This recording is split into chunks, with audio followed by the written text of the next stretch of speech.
Fabinho and Curtis Jones are the three central midfielders. Mohamed Salah, Cody Gakpo and Diogo Jota as three attackers for Liverpool.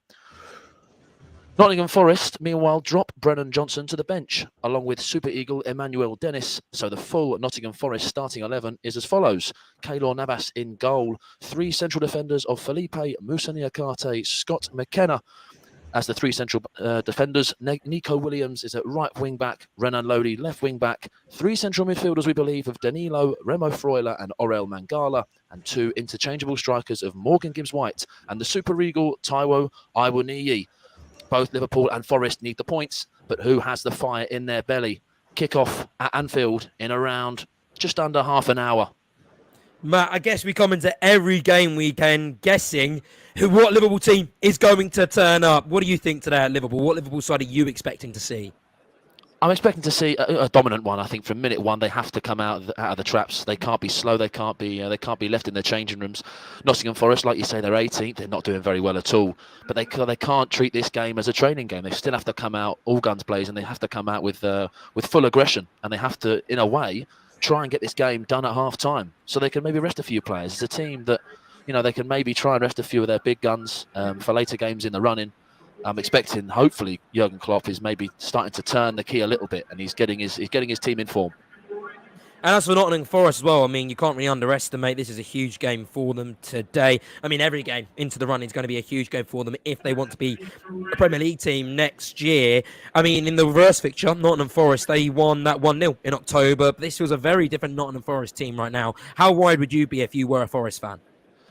A little bit, yeah. I think, the last performance against Manchester United, the midfield was overrun. And I think, they've got maybe a few more men in midfield today. They've got Danilo, they've got Remo Freuler and Mangala as the three central midfielders. So I think it's, like you say, it's a different team completely, really. They've interchanged so many players. So many players have come in and come out, and they can't really get a starting 11 week in, week out.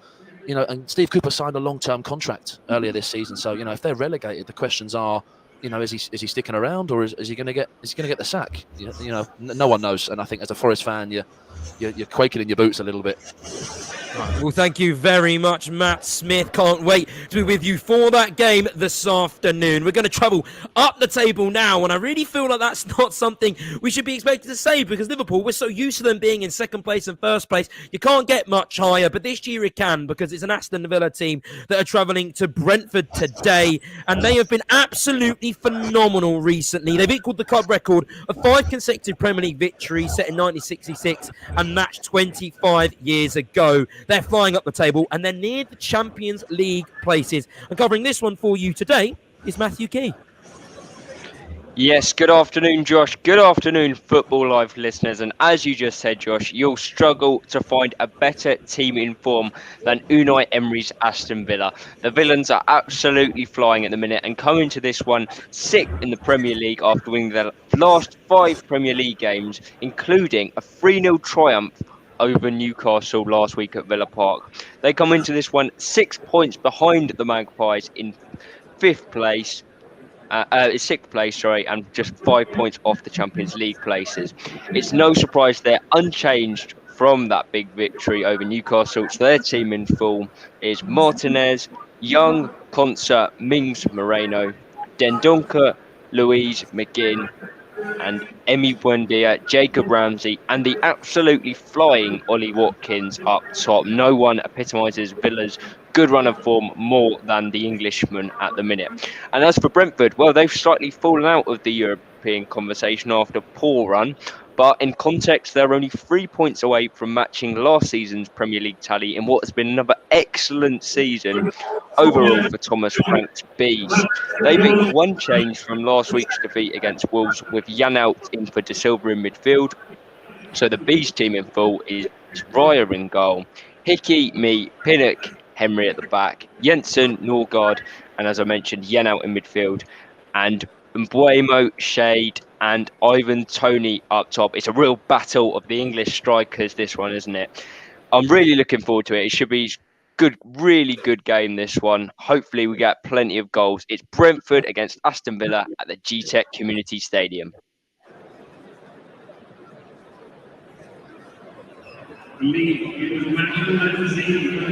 Question 3.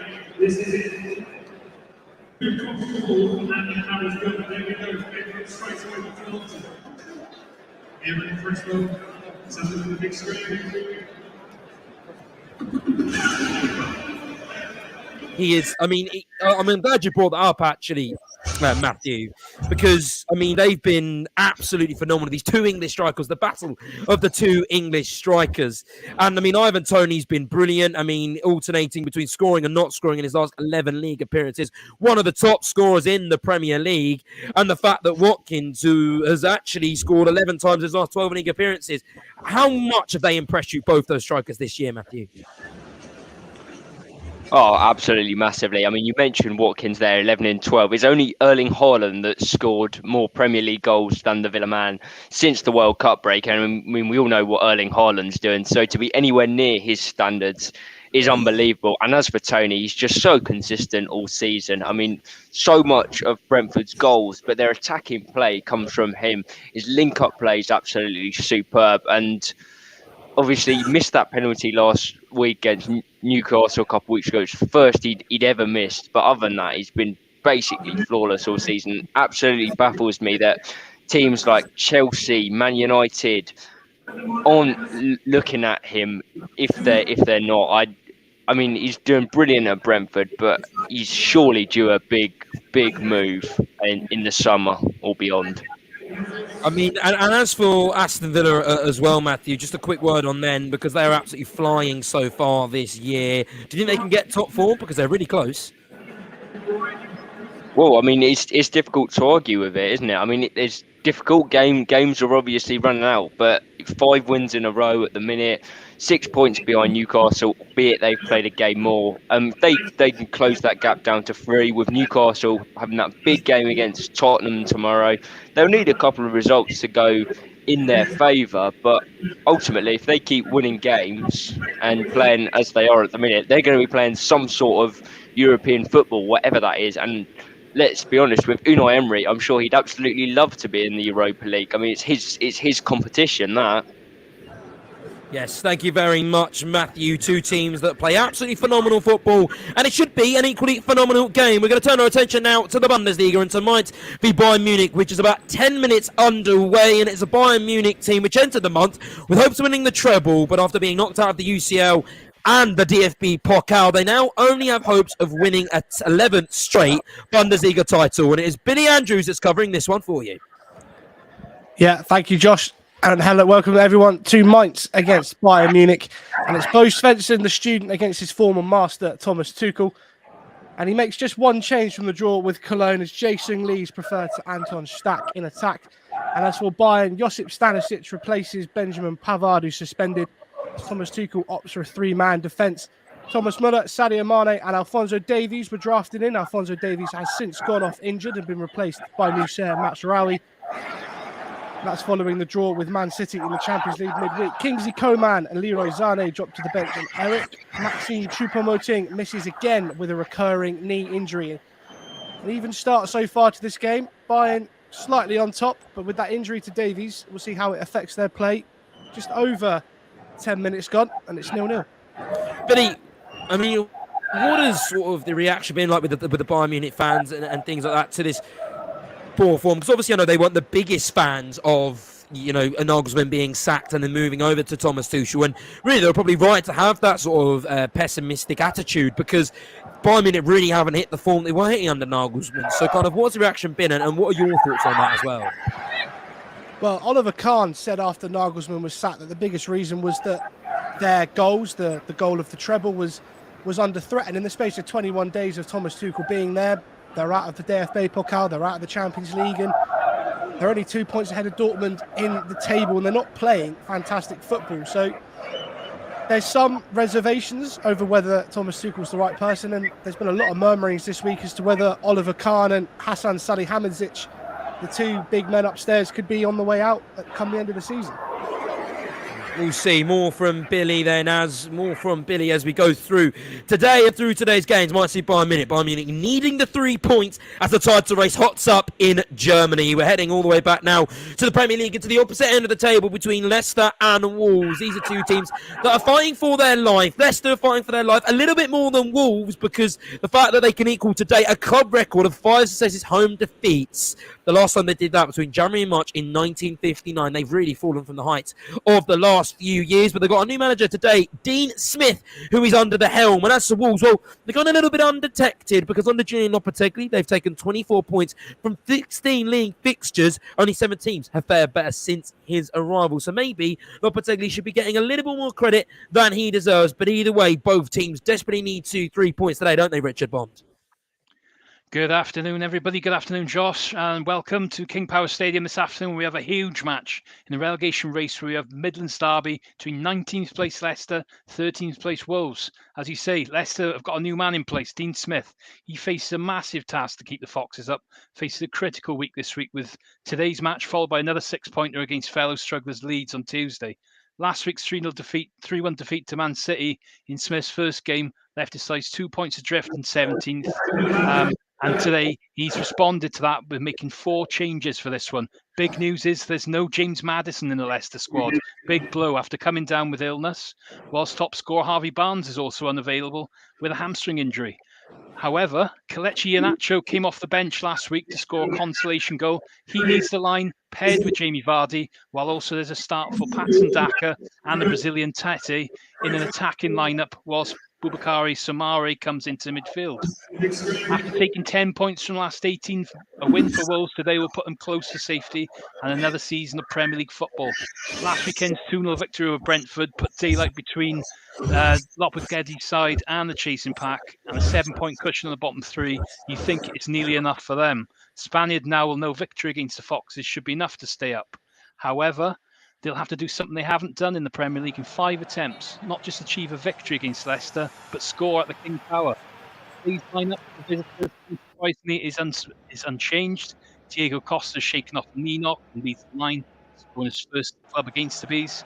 Club never and do with a place on the bench. Wolves have only won at Leicester once in 25 meetings and lost 4-0 in the reverse fixture in October. Is that run set to change? Join me in around 20 minutes for kick-off to find out. It's Leicester v Wolves. And as for Richard, I mean, these two teams, it really is sort of they're both fighting for their lives, really. On Leicester, last week against Manchester City, after Manchester City romped them in the first 25 minutes, going 3-0 up in that game. They played a lot better and really kind of had a bit more identity of what Dean Smith wants to do, clearly going very attacking today. Do you think that... I mean, I'm going to have to interrupt you. Sorry, I was going to ask you a question, but we have the first goal of the afternoon in Football Live.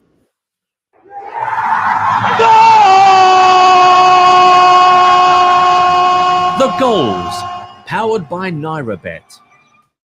And it's Bayern Munich that take the lead in that game against Mainz. It's a huge game. We'll see them go 4 points clear if they can get the 3 points. Borussia Dortmund, they kick off a little bit later at 5:30. However, they are checking offside on that goal, so I will update you accordingly. Our reporter, Benny Andrews, is going to be letting me know on what it is, but there is offside right now, so we won't go there just yet. We'll wait to see how that develops. So hold fire, Billy. We'll be with you shortly.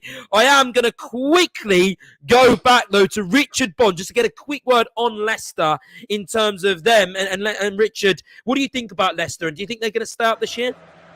I think it's a really tough battle for Leicester, but they're going to have to start picking up points sooner rather than later. As I was saying, it's a crucial week this week. We've seen already today, Leeds have lost to Fulham 2-1, and they'll be playing them in the week, but they're going to need a result today. They need something from this match to really start building a bit of momentum. They're 2 points off the bottom, getting out of the bottom 3, chasing Everton. A win would put the pressure back on the Toffees before they play tomorrow. So it's very important really to start getting those points, and with Dean Smith's first match in front of his home crowd, I'm sure he'll want to get off to a win today. But those injuries, Maddison and Harvey Barnes, that's massive in this team. So we'll see how this attacking lineup gets on. But I'm sure we've got a cracker on our hands.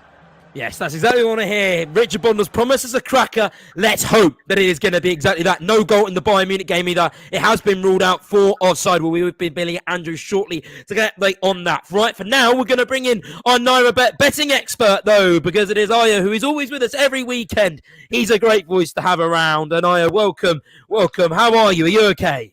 Yeah, I'm very well, thank you. How are you today? Very good. I'm very excited because there is a lot of football that has a lot on the line. So we're going to dive in straight away.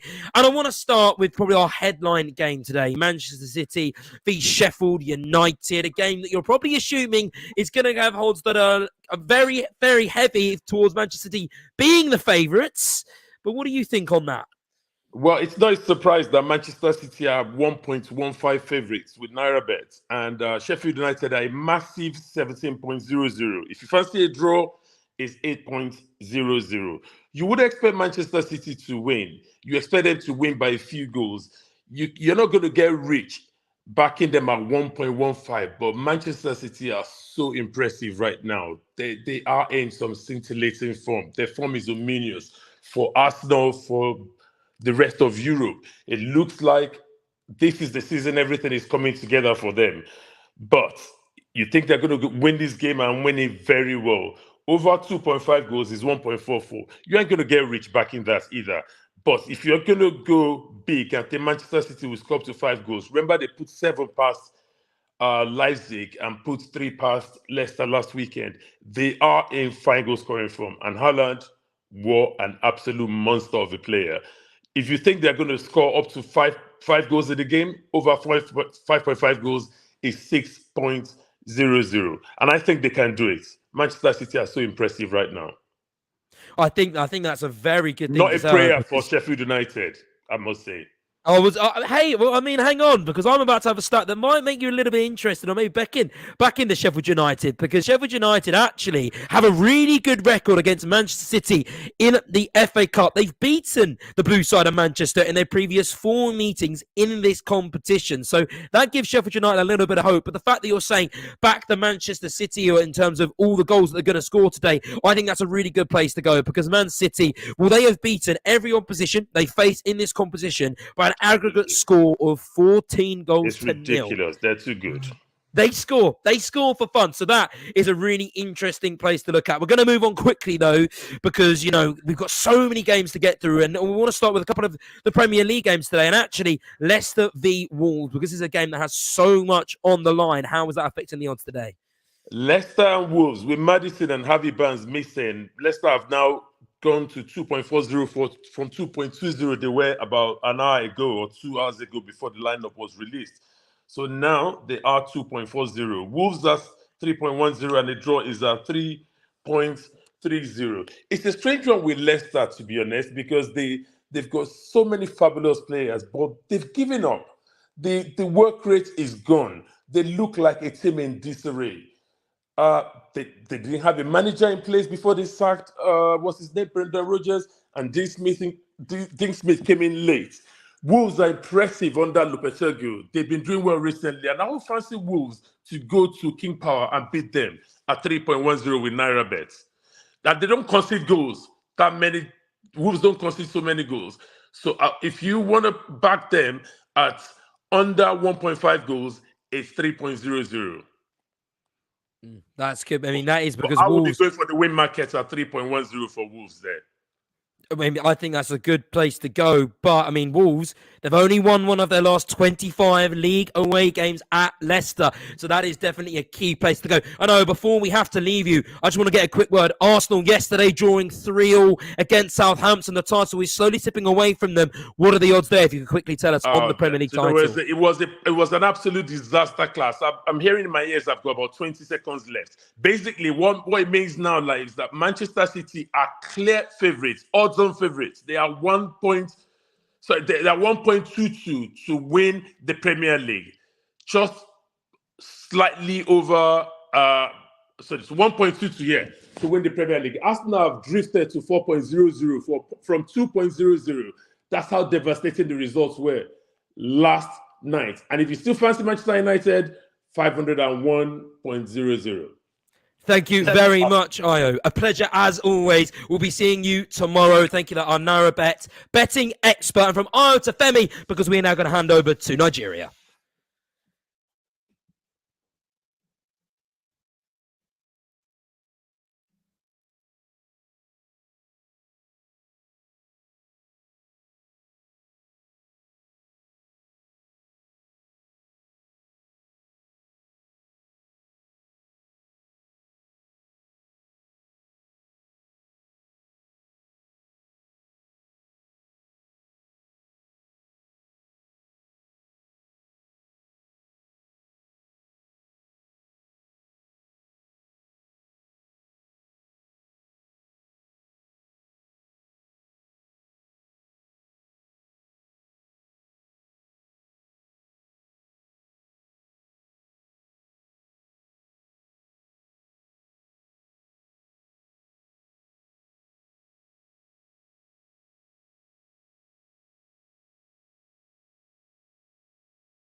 You are listening to Football Live on Breela FM, powered by NairaBet, with Josh Bailey. Half an hour gone on the show. Thank you much, Femi, for your brilliant segment in this show. We'll be with Nigeria every 52 past the hour, all the way until the show finishes at 6:30. We need to get going, though, because we've still got a couple of team news to get and an update from Billy Andrews, and that's where we're going to go right now. We're going to head to Mainz, where Bayern Munich did have the ball in the back of the net. They thought they were 1-0 up, but it was ruled out for offside, Billy. Yeah, and it was Sadio Mane who put the ball in the back of the net. It was a lovely pass played into him, and he just chipped it over the oncoming Zetner, but the flag went up straight away, and it was a bit of a lengthy VAR slip, but Bayern Munich play at the moment in 6 games, 2 wins. And incidentally, the last time Sadio Mane scored for Bayern Munich was 13 games ago against the hosts today, Mainz. So is that a sign of things to come? But Mainz, since the goal's been ruled out, started pushing and had some good pressure and a good few shots on target. Jason Lee, the latest just to fire over.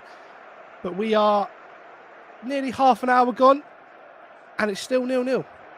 A really interesting game developing in the Bundesliga. Another game that's going to be equally as interesting is Crystal Palace v Everton. Crystal Palace, since they've appointed Hodgson, well, they've been absolutely flying, and they can earn they have earned a third successive victory since the return of Roy Hodgson. Before that, they've gone 13 games wins. That shows the kind of impact that the old Premier League veteran is having. As for Everton, then, well, everything was painted so much more rosier when Sean Dyche was appointed for Everton all the way back in January. Before I say that, though, Bayern Munich have scored.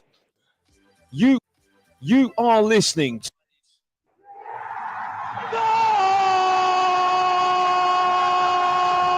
The Goals, powered by NairaBet.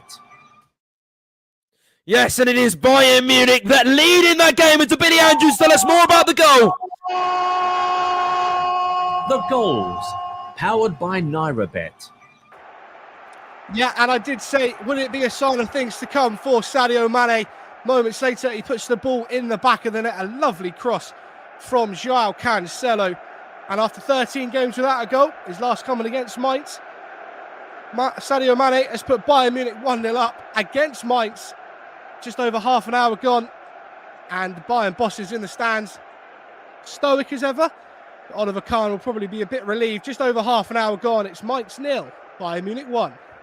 And Sadio Mane hasn't had the best time in Germany since his move in the summer. He recently clashed with teammate Leroy Sané. He's back in the team and he is scoring the goals. His first in 13 or 11. Something like that Billy Andrews just said.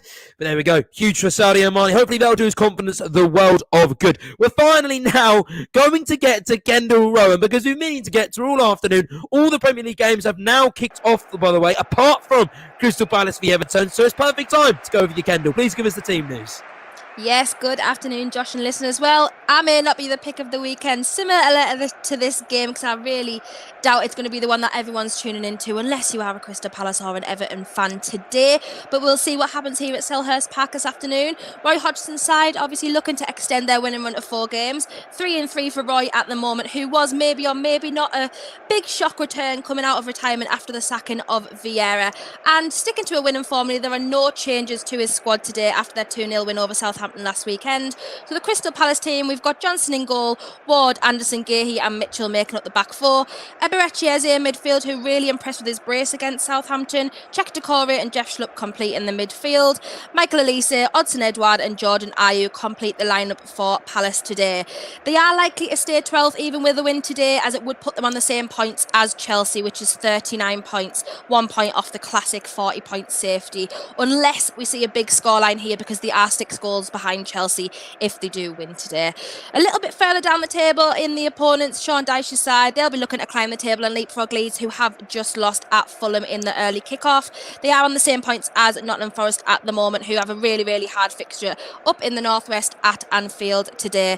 They've made 2 changes from their loss at home to Fulham last weekend. Mason Holgate comes in at right back for Ben Godfrey, who has been dropped to the bench, and Neil Maupay has been dropped to the bench for the mythical creature in a lot of our footballing lives, Dominic Calvert Calvert-Lewin, who comes into the squad for the first time since February. He's obviously a player who's had a lot of injuries over the last few seasons and hasn't had that many starts or that many games for Everton, but I'm sure they will welcome his presence in the tight battle at the bottom of the Premier League today. So the classic 4-4-2 Sean Dyche style Everton start 11 today. Jordan Pickford in goal, Holgate, Michael Keane, James Tarkowski and Mikalenko complete the back line. Then we've got the Nigerian Alex Iwobi, James Garner, Idrissa Gueye and Dwight McNeil, and Dominic Calvert-Lewin and Damari Gray complete the lineup. But as I said, maybe not the pick of the games of the weekend, but I'm sure Roy's boys will put on a show at home this afternoon.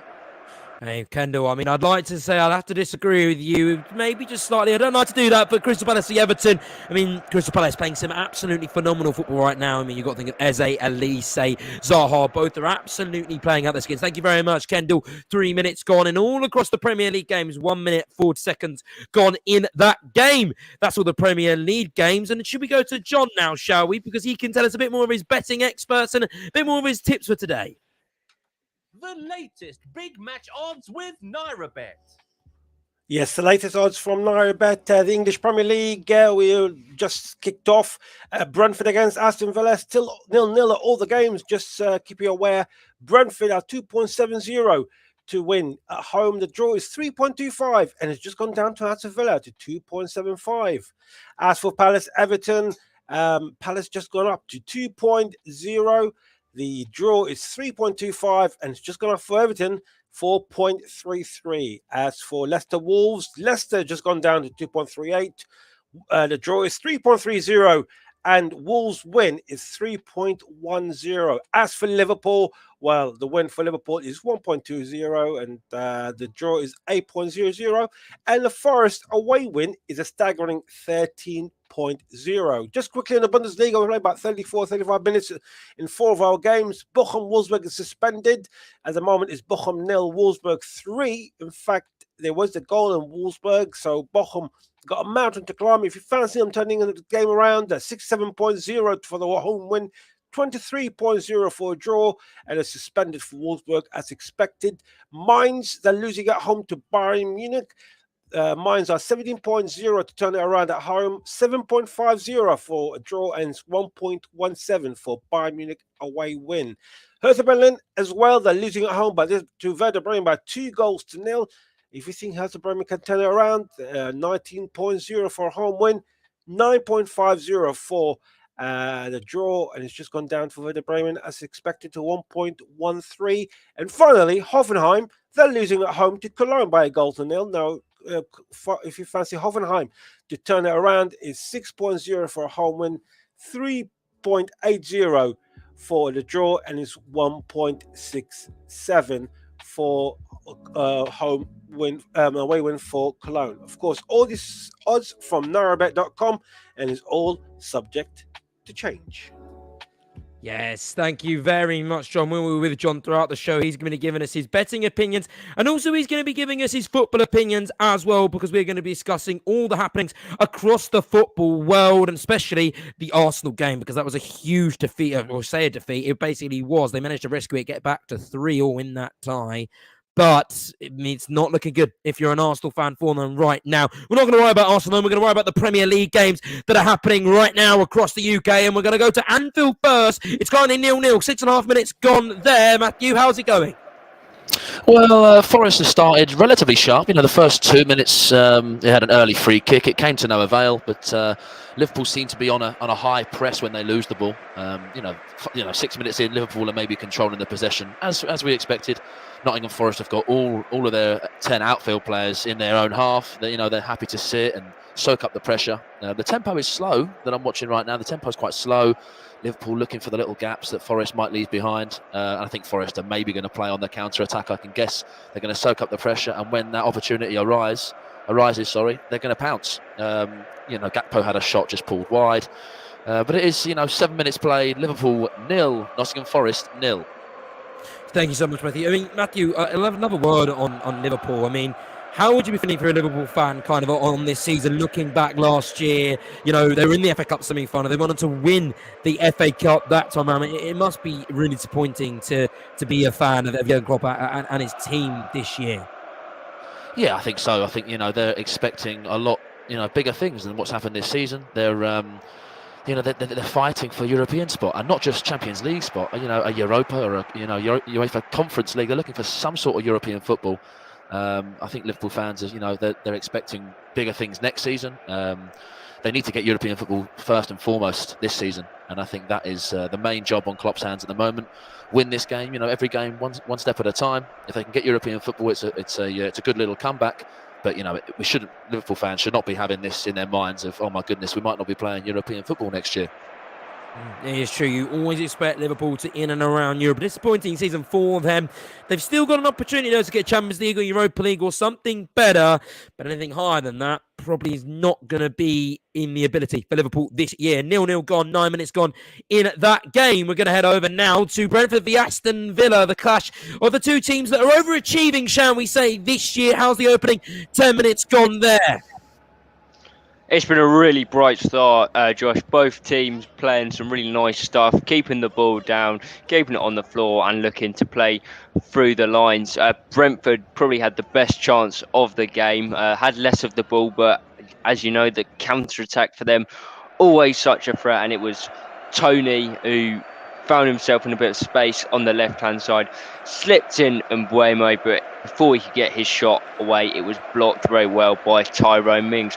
So yeah, we've had a good start to this one. As I said in my preview, expecting plenty of goals here, and yeah, the opening 8 minutes of this game doesn't suggest we're going to get anything different. 8 gone here, it's Brentford 0, Villa 0. Matthew, Brentford have obviously been brilliant this year, but it may be in recent form they haven't been as great. They're winless in 5 Premier League games, losing at their last 3. Their season's still respectable, 10th right now on 43 points, but I guess a bit of a sour end, shall we say, to this season. Yeah, I mean, obviously for Brentford fans at the start of the season, they'd have been over the moon with that, but given the start they had and the places they found themselves in, they would have been dreaming of those European days. Doesn't look like they're going to come for them now with teams like Villa overtaking them. So yeah, I mean, overall be very happy with their season, but they'll want to pick up a couple wins for the end of the season, just to sort of get that feel good factor in and go into next season really on a high, and once again having those European aspirations, because there's certainly the quality in the team, I think, that they can be challenging for these places. I mean, the atmosphere here at the G-Tech Community Stadium is fantastic. The fans aren't deterred, and it always is as well. So it's a fortress there. They're home. They've only lost here twice all season. So, as I say, no reason why they can't be pushing the big teams every week, really. I mean, before their recent run of form, they were really, really hard to beat. Only 5 losses before their 3 losses in a row recently. And, normally we'd say with Brentford and Aston Villa, they wouldn't lose today. But like we said, that recent form tells a different story. Thank you very much, Matthew Key. To Merseyside next, or not to Merseyside, to Crystal Palace, because they're hosting a Merseyside team. And there's just been a chance for Everton. Yes, for the first 5 minutes here at Selhurst Park, it looked like Crystal Palace had the run of the green. The passing was fantastic. There was so much harmony between the players. But in the last 2 minutes, there has been a really good couple of Everton chances. Alex Iwobi and Dominic Calvert-Lewin linking up really, really well through the middle. But at the moment, we've just got a Palace free kick, so we'll see what happens here. But there is 9 minutes gone in this game at Selhurst Park, and it was Crystal Palace 0, Everton 0. Kendall, how disappointed have you been with Everton recently? Because they won 2 of their first 3 Premier League matches under Sean Dyche, but since have managed only just 1 victory in 8 attempts. I mean, like I said earlier, it was painted a picture that Sean Dyche was going to be successful and was going to keep Everton up. But judging by that recent form, it's going to be easier said than done, shall we say. Absolutely, yeah. The signs have been there for quite a while, though. Even last season, they were in the relegation battle for a lengthy time as well, and just managed to stay up towards the end of the season. So, the signs have been there for a while. And if you wanted anyone to keep you up in a relegation battle, the 2 people that you'd probably look to, Sam Allardyce and Sean Dyche. So it remains to be seen what Sean Dyche can do with this squad. They've got a decent enough squad to stay up in the Premier League. They really shouldn't be battling relegation every year. But they play some nice football at times. Just the results have not happened for them, and they just haven't had the managers with the tactical nous, I guess, in the last few seasons to get them where they probably should be and where Everton fans believe they should be as well. Thank you very much. And we're going to head to Leicester right now. But before we do, there's been a goal.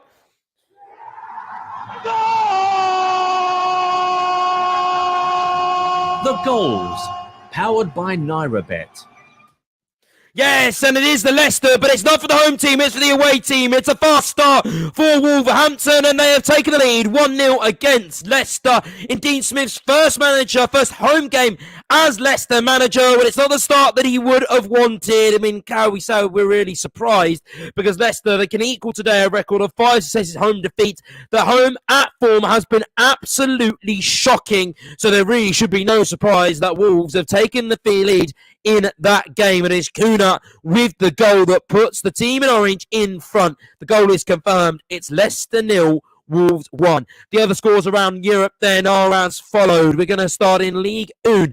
No games currently starting there. 4 o'clock it is Auxerre v Lille, and then 8 o'clock it is Lens v Monaco in the Bundesliga.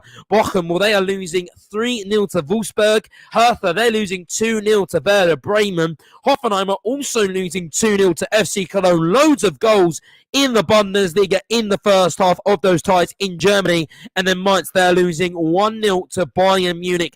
Coming up at 5:30 live on Football Live will be Dortmund v Frankfurt. That game kicks off at 5:30 in that time. But for now, we're going to head to Richard Bond. Tell us about the Wolves goal. Yes, it's Leicester City 0 and it's Wolves 1, and it's Matheus Cunha who's got the goal for Wolves. Leicester has started very brightly, but Wolves have struck against the run of play. Really bad defending by the hosts. Tielemans gets robbed in possession way too easy. Cunha's picked his pocket on the edge of the box, and he's just filled all over the ball. Aaron Everson in the Leicester goal. It's going to be a long way to come back. It's early doors yet, but they'd started bright. Let's see if they can get a response now. Dean Smith's side. That's got to be. I mean, that's got to be a blow, hasn't it, for Dean Smith, hasn't it? You know, so much is put into your first home game, isn't it, Richard? And to go 1-0 down so early on, that's going to be tough to come back from. Yeah, it's going to be tough for him to get his troops back running again, but I'm sure they've got plenty of time to come back into this. So Leicester fans, there's a lot of more action left in this game to come, and they have started brightly, but quarter of an hour in, Leicester 0, Wolves 1. Thank you very much, Richard. And we're going to continue with the scores across the rest of Europe then. It's Salernitana. They're beating Sassuolo 2-0. A Sassuolo team, they've been phenomenal form so far, but 60 minutes gone in that game. They are losing. It's then 5 o'clock. Lazio v Torino. No one covering that game. However, we'll be keeping you up to date because it's a big game for Lazio, because Juventus, who had recently had their points reinstated, their 50 points taken away, recently had it reinstated. So they've got a Juventus team that are hot on their table. Lazio v Torino, 5 o'clock, and then at 7:45 it's Sampdoria v Spezia in the Eredivisie as well. No big teams, no Frank Feyenoord playing, no PSV playing, no Ajax playing today. But at 5:45 you have Heerenveen v FC Emmen and Groningen v NES. That's coming up at 7 o'clock, and at 8 o'clock you have Vitesse v Excelsior. And finally, in the Spanish Liga, in the early kickoff, a brilliant game between Osasuna and Betis. Osasuna winning that game 3-2, a topsy-turvy end-to-end match. And then Almeria v Atletico Bilbao. That has just kicked off. 1 minute gone in that game. At 5:30, it's Real Sociedad v Real Vallecano. At 5:30 as well, it's Real Valladolid v Girona. And then at 8 o'clock, it is Real Madrid v Celta Vigo. Real Madrid, who are pretty much all but out of the chase in the Bundesliga. I should say in the Bundesliga. In the La Liga, I mean, they probably hope they're in the Bundesliga because they might have a chance of winning it, but not this year. Barcelona have been on a different level this year, and they just haven't been able to catch up. That's means their focus is going to turn to the UCL, the Champions League, where they've got a date with Manchester City. For now, though, I think it's time that we probably talk about the Arsenal game. And the fact that we probably talk about the Arsenal game and the fact that, well, Southampton, they drew 3-3 in that game. We're going to get John Kane in a bit to talk about this game. But first, I want to tell you really about what happened in that time, because it was a disastrous game for Arsenal, really. They fell 1-0 down early on. It was Alcaraz who took the advantage of a Ramsdale mistake. Ramsdale, he got beat by the almost disguised press. Alcaraz nipped in and scored the goal. And then after 1 minute gone, well, go about 14 minutes later because Theo Walcott, the ex-Arsenal man, the Arsenal legend, some may say, well, he then put Southampton 2-0 up. It was a phenomenal through ball. Theo Walcott pounced on it and slotted home brilliantly. He chose not to celebrate, but inside he would have been absolutely buzzing because at that point, Southampton, well, they would have been gaining 3 points that would have taken them to 26 in the Premier League table and 1 point from safety. 1 point from safety. 6 minutes later, though, Martinelli, who was so often but a key figure in this Arsenal team, when he responded, making it 2-1. And at that point, I probably think we all probably thought that Southampton would be pegged back and Arsenal will go on and win that game. But the game sort of calmed down.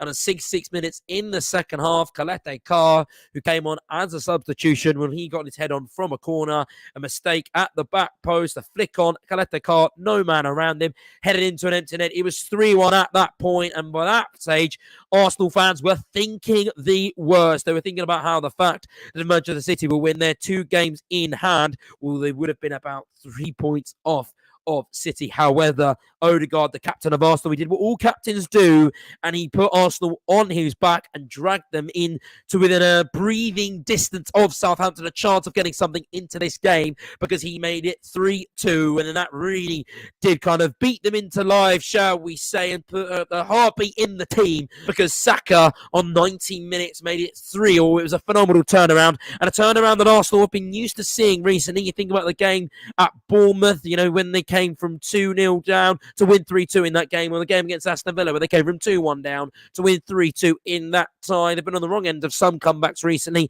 against Liverpool and West Ham. They were both 2-0 up and ended up being pegged back to a draw, and that's exactly what happened in this game, except for Southampton were the ones who were leading.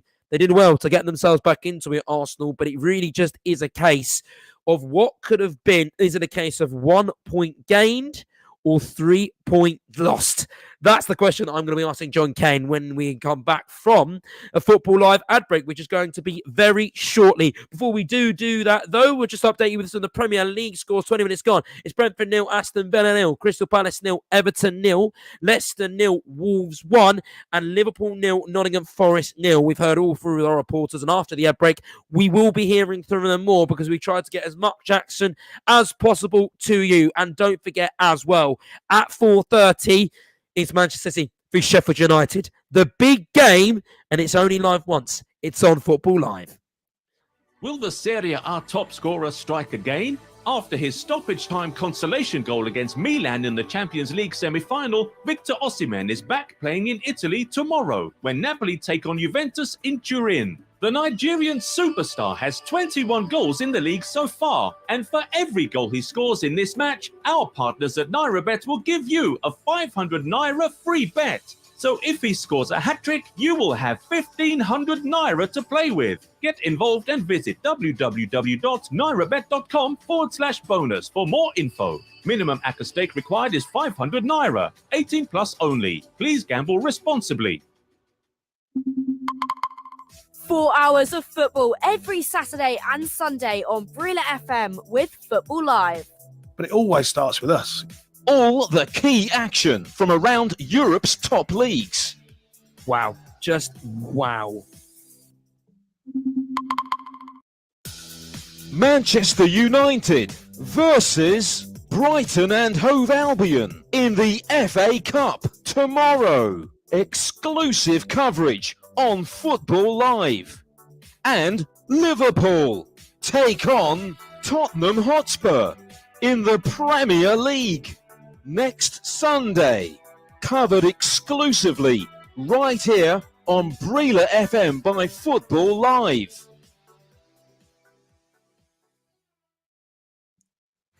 You are listening to Football Live on Brila FM, powered by NairaBet. Have your say on today's action and interact with Brila FM on Twitter at Brila FM 889, on Facebook at 889 Brila FM, and on Instagram, Brila FM 889. It is drama you will not want to miss. Well, against all the odds, Bournemouth are taking the lead and not a single shot on target up to this point. Yeah, it was a James Ward-Prowse classic. He just kills it beautifully. Well, it's been absolute chaos. Yes, Josh. Football's a cruel game. You can have all the possession you want, but if you don't put the ball at the back of the net. It was, again, Kate and Son, like the good old days. But this show never disappoints. Yes, well, it's Brentford 0, Crystal Palace 1 here, and it's Eberechi who's got the goal. Oh my word, Josh. I cannot believe how Phil Foden has not made this 2-0. Yes, Barry, it's a second goal for Borussia Dortmund, and the Die Schwartzgewon are running away with it now.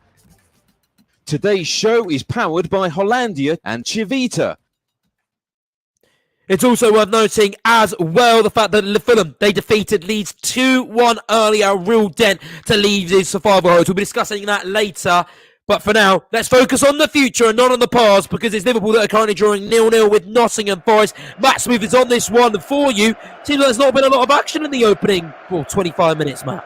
Yeah, it's a little bit of a quiet one. Liverpool have had, as you'd expected, 80%, roughly around 80% of possession, back-to-back corners. The pressure is mounting on the Nottingham Forest defence, and as I said before, Nottingham Forest are maybe looking to, launch an attack on a counter-attack. They're soaking up the pressure, and that's what just happened a couple of minutes ago.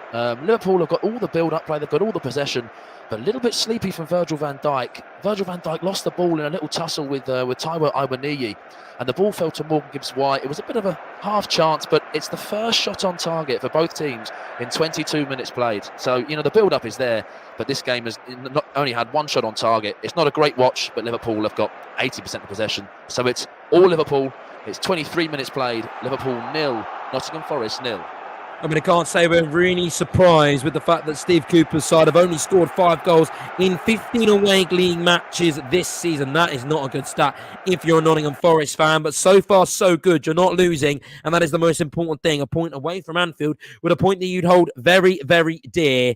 Now, we're going to head over to Matthew Key and to the Brentford v Aston Villa match. Again, no goals there. What is happening on Football Live? Tell us about the opening 25 minutes there, Matthew.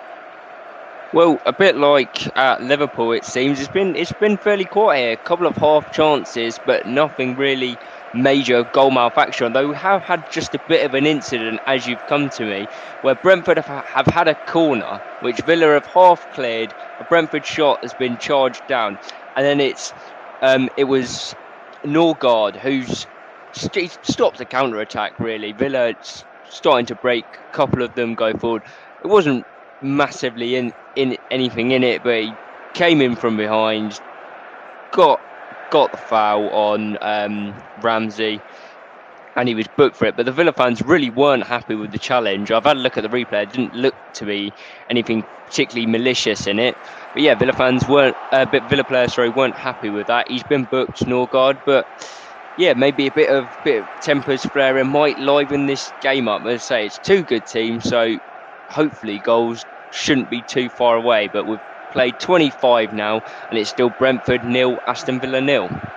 I mean, if you're worrying about the lack of goals, I wouldn't worry too much, because the fact that Villa, they've scored in all 18 Premier League matches under Unai Emery. Goals are a kind of an expected thing under Emery, shall we say.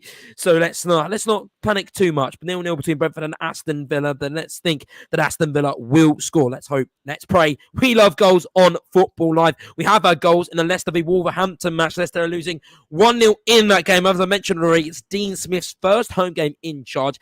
He's going to think a little bit different about this game because his side are trailing. But this is what he had to say yesterday about the prospect of facing Wolves. We knew the Manchester City away game was going to be quite a unique game because of the way they play, the form they're in, the level they're at compared to pretty much everyone else in the Premier League apart from Arsenal at the moment. So, it didn't help being 2 goals down so early, but I thought we defended our box in general okay and finished the game really well, so we can take positives out of that going into the game. But everybody knows, how important this fixture is on Saturday at home under new management for ourselves, and hopefully we get to see a lift from the players, and hopefully we can start how we finished the game at Manchester City. That's what they're hoping, but they haven't done that, have they, Richard Bond? Because they wanted to start the game fast, ferocious, like they ended the game against Man City, but losing already 1-0 in that tie. How have they responded since conceding that goal? Well, it's a case really for Leicester today that, they've produced a lot of possession, but not really creating too much in the final third. And when they have had the ball in those areas, particularly the likes of Tielemans, hasn't really managed to really find that end product to pick out Vardy and Iheanacho, who've started the game lively with plenty of running. As for Wolves, one of the things they do so well sometimes is when they go ahead, they protect the ball in a strong bank of 2-4s. So they're going to be quite hard to break down. And for Leicester, really, they failed to win the last 8 games when conceding first. So it's a tough battle for Dean Smith, really, to look at that mentality of breaking that trend. But there is positive signs. Like I said, they've had plenty of possession. But at the moment, though, we are 25 minutes in, and it's Leicester City 0, Wolverhampton Wanderers 1.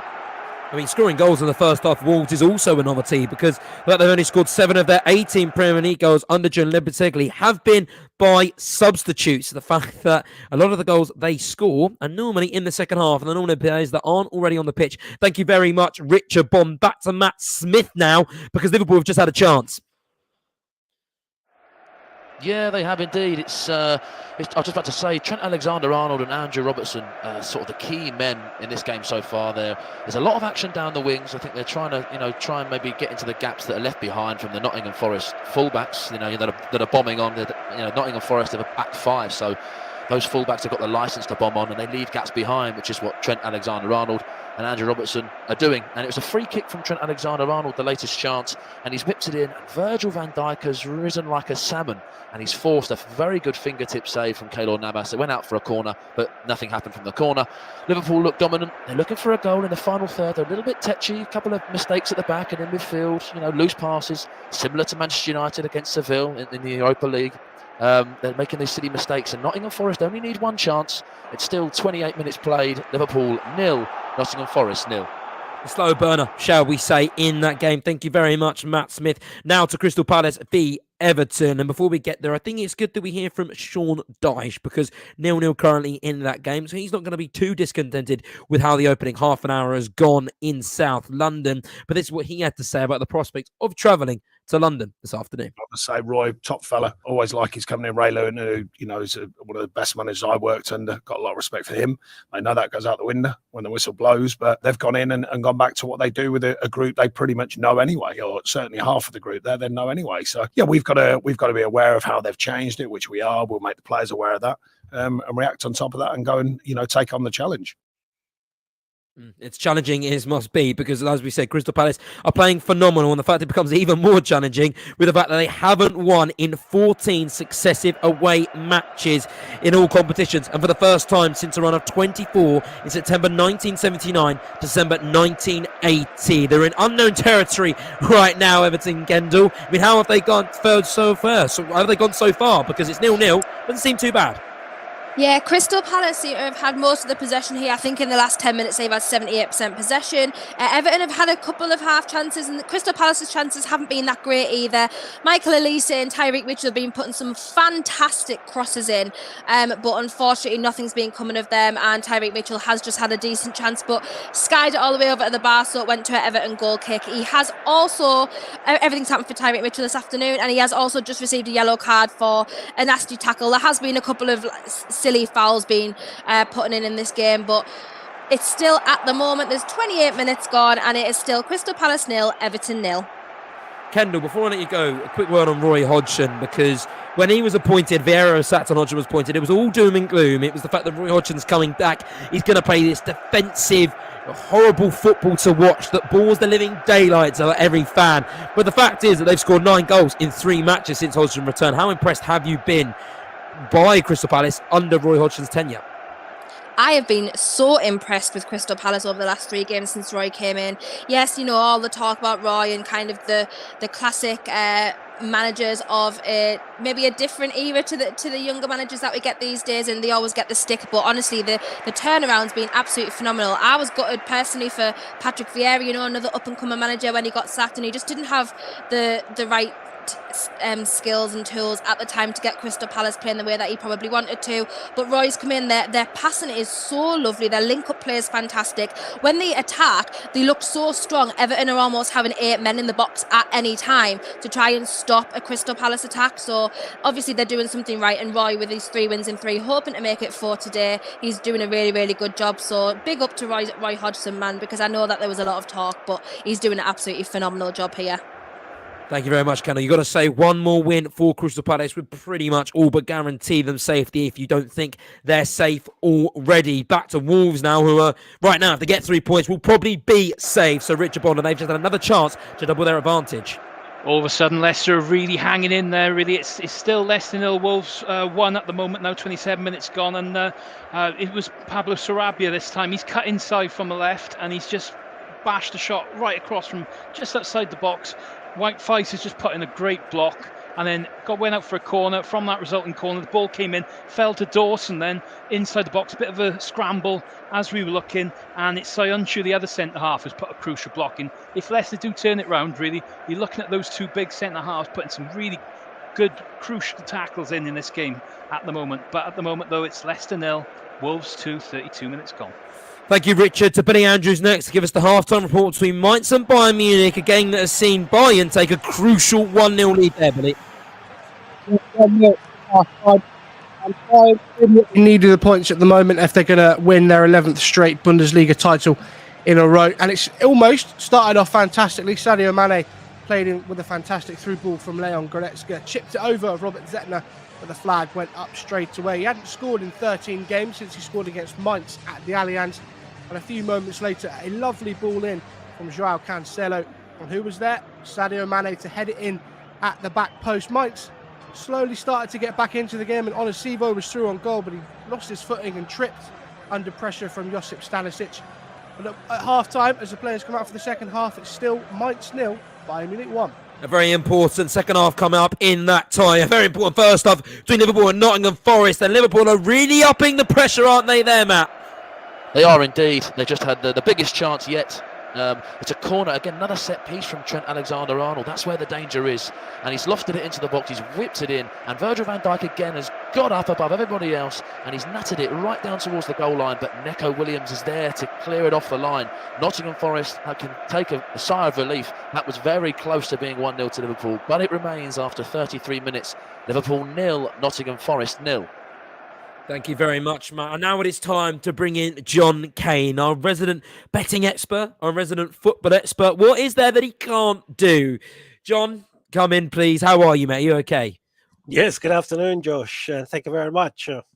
Well, before you start speaking, I do have to interrupt because there has been a penalty at Leicester. I think it is towards Leicester right now. So that's going to be an absolutely crucial moment for the Foxes coming up against the Wolves today. The Wolves, they drew first blood because they took the lead early on in that fixture. But now it is an opportunity from 12 yards out for Leicester to equalise in that game. That is going to be a crucial moment in their season. An opportunity to draw the scores level, a fresh start, and maybe go on and win that game.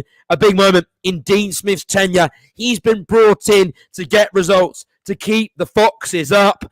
It wasn't a great start against Manchester City last time out.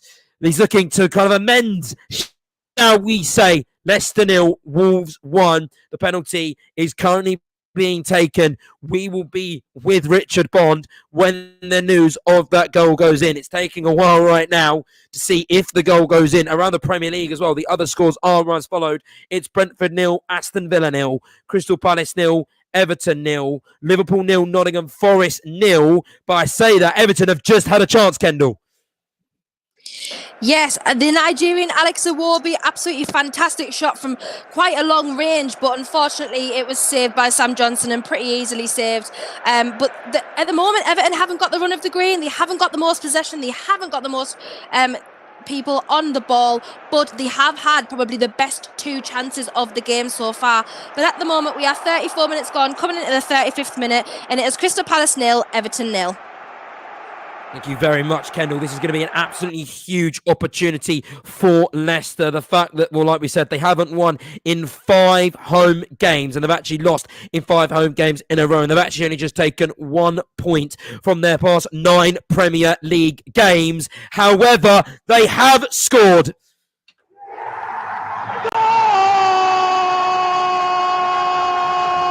The goals, powered by NairaBet. And it's the Super Eagle that has done the business from 12 yards out. Iheanacho, who has scored the goal, Richard Bond. Yes, would you believe it? Leicester are back in this one, and it's Kelechi Iheanacho, the man that scored for Leicester, bring them back on level terms. It was Iheanacho who picked up Jamie Vardy with the initial pass before the penalty. Vardy went down under the challenge and was quite hurt. That's why we had a bit of a delay. But the Nigerian stepped up, smashed it past the goalkeeper. In goals for Wolves, and Leicester back level. You wouldn't believe this. We've got a game in our hands here. 37 minutes gone. Leicester 1, Wolverhampton Wanderers 1. He really has stepped up for Leicester this season, hasn't he, Kelechi Iheanacho? Many people wasn't too sure on his time at the Foxes, but over the last few seasons, he's really come into his stride as Jamie Vardy has sort of taken a step back and hasn't had such a leading role. Iheanacho has stepped up, taken the main role, and he has scored from 12 yards out. And how big will that goal be in keeping his team up? We'll have to see. It's nearly coming to the end of the first half. We've got so much football left to be played and across all our other games. And to Matthew Key now, because there's just been a brilliant save by Emil Martinez. Yes, best chance of the half so far, and it's come to Brentford, and it's brilliant from Ivan Toney. Once again, it's him that eventually has the shot, but it's build-up play that before it that's so impressive. He brings the ball down brilliantly, plays in, and Buemo doesn't stop and admire his pass. He makes the run, he receives the ball again. He's got 2 Villa defenders around him, so he slides in Sharda, who's made a good run himself, and he tries to get a shot away, can't quite do anything with it, so instead pulls it back to Toney, whose right-footed shot, he just sort of swings a leg at it, but gets a really good contact, and Martinez is in the perfect position, just smothers it with his body, went out from a corner that Brentford could do nothing of. So still 0-0 here, an even game overall, but Josh, we mentioned at the top of the show about the battle of the English strikers.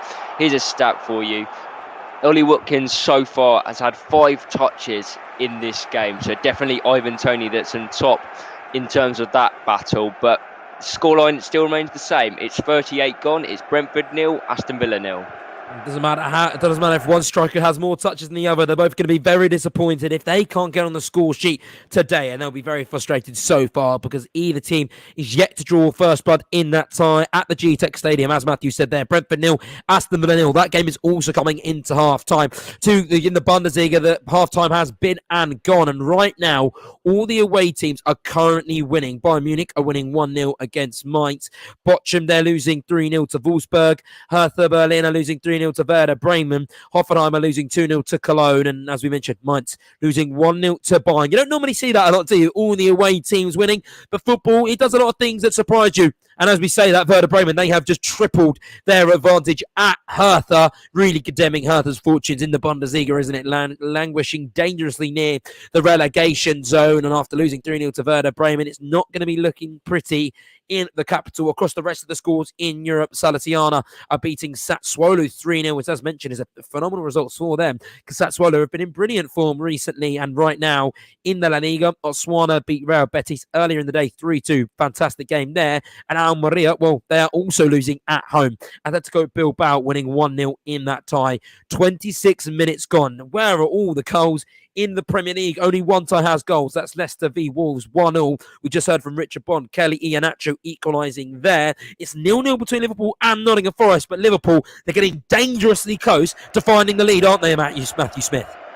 Yeah, they are. As I've said before, the pressure is mounting on Nottingham Forest. It was a long stoppage a few minutes ago. Scott McKenna has had to be hauled off. He's not happy to come off, but he's injured his rib, I think, in a little clash with Virgil van Dijk in mid-air. And Joe Worrell is on for Nottingham Forest. But yeah, Liverpool have been dominant from minute 5 onwards, really, and we're in the 40th minute now. There was a penalty shout for Liverpool. It was a handball in mid-air. That's where a lot of the chances are coming from, crosses and from corners. They're having corner after corner, Liverpool. They're having free kick after free kick, chance after chance. It's now a question of, can Forest hold on until half-time, and can they hold on for the full 90? They surely hope so. A point, like you say, a point at Anfield is a fantastic point to take away. We're 40 minutes in. Liverpool 0, Nottingham Forest 0. I mean, Nottingham Forest, they really won't want to fall behind in that game because they are winners in all 24 league fixtures in which they've conceded a goal this season, drawing 8, losing 6. They only win if they keep clean sheets. So as long as that game stays 0-0, and as long as Liverpool keep the ball out of the back of the net, Nottingham Forest have still got a chance in this game. Leicester, they've just equalised against Wolves, and they're smelling blood in the water, aren't they, Richard Bond? Because they've just come close to finding a second. Yes, and it's that man again, Kelechi. He's got the bit between his teeth now. He's picked up the ball about 25 yards out after Tielemans played him in, and he's smashed an effort, and it's just whizzed over the top of the crossbar, inches away. But he's certainly got his tail up now and looking for more. Leicester look a completely different side after equalising. Amazing what confidence does in this game. But there's 5 minutes to go till half-time here. Leicester City 1, Wolves 1. Everton, they've had to make the travel to South London today, but they're the team that's looking fresher because they're having all the chances at Selhurst Park. Kendall Rowan. Yes, Everton are absolutely having the best chances of the game today, despite not playing the best football. It really is crazy. But Crystal Palace have had their fair share as well. Michael Elise, again, another cross into the box from a free kick, just trying to find one of his teammates in the penalty area. But Jordan Pickford did really well and anticipated the ball coming and collected that very, very well. Mason Holgate as well for Everton has just received a yellow card. It was a really silly off-the-ball foul on Jordan Ayew. So both sides have received a yellow so far, and Tyreek Mitchell as well for Crystal Palace earlier on in the game. Dominic Calvert-Lewin again has just had a really, really good chance. Mid-range attempt. He just collected the pass really calmly and aimed for the bottom left corner. But Sam Johnson, it was a pretty easy save for him. But at the moment, we are 41 minutes into this game at Selhurst Park, and it is Crystal Palace 0, Everton 0. It's the Emi Martinez show at the G-Tech Stadium because he made one save early on. We heard from Matthew Key. He's made another goal-saving challenge right now. Not with his hands, though, with his feet, Matthew. Yeah, absolutely incredible. Bit of a heart-stopping moment for if you're an Aston Villa fan there, but it's brilliant from Martinez in the end. It's slid in. It's Janel that's run through onto a pass from Jensen. He's through on goal, and all of a sudden, the onrushing figure of Emi Martinez is out of his goal, and you're not sure what's going to happen. Janel tries to just flick the ball round him and put it into an empty net. He gets the flick, but Martinez is there. He spreads himself and is slide tackling. He manages to just get a touch on the ball. Both players went down afterwards, and Konsa also was caught by his own goalkeeper. But a goal-saving tackle from Martinez, who is trying to get his Villa team up at the minute. Obviously, we know what good form they've been in, but it's Brentford that have been the ones pushing in this first half. And as I say, quiet for Ollie Watkins in the game. Not seen much of Jacob Ramsey either. Buendia, another one that's been really quiet. Villa need to up it here. They're playing a really good Brentford side who look really up for it today. 44 minutes gone just before half time, and it's still Brentford 0, Aston Villa 0. Hitting the reverse button now and heading all the way back to Crystal Palace because after a quiet first half in South London, there has been a flurry of chances as the game heats up, Kendall. Yeah, the last 10 minutes has just been chance after chance, but at both ends of the pitch. As I said, Crystal Palace have had the most possession and probably played the better football, but Everton's chances, they're attempting long-range shots.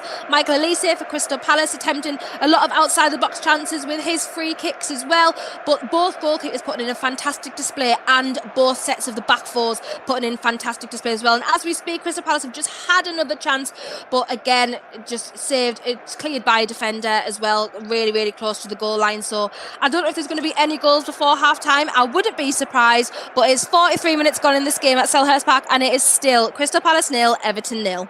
If Everton win today's game, they can complete the first double over Palace since 2004 and 2005. And there's a good chance to do that because Sean Dyche has a fantastic record against Palace. He's won all 6 Premier League games as manager against that team. His joint hardest tally against any team. So no surprise, they may not be playing the best, but they're creating chances because sometimes there's just some hoodoo that you just can't go over when it comes to football. And it looks like Sean Dyche has a hoodoo over Crystal Palace, which isn't good news for Roy Hodgson. As we said, a real lack of goals around the rest of the Premier League. Not a lack of goals in the Bundesliga, though, and particularly Bayern Munich. They're 1-0 up in that game, but Mainz had a penalty shout, Billy Andrews. Yeah, and it was almost De Gea and Maguire-esque from Thursday night. Jan Sommer played it into Joshua Kimmich, and Kimmich was closed down by Leandro Barreiro, and he looked to have just hacked away at his legs and brought him down. Referee said no. VAR had the briefest of looks and said no.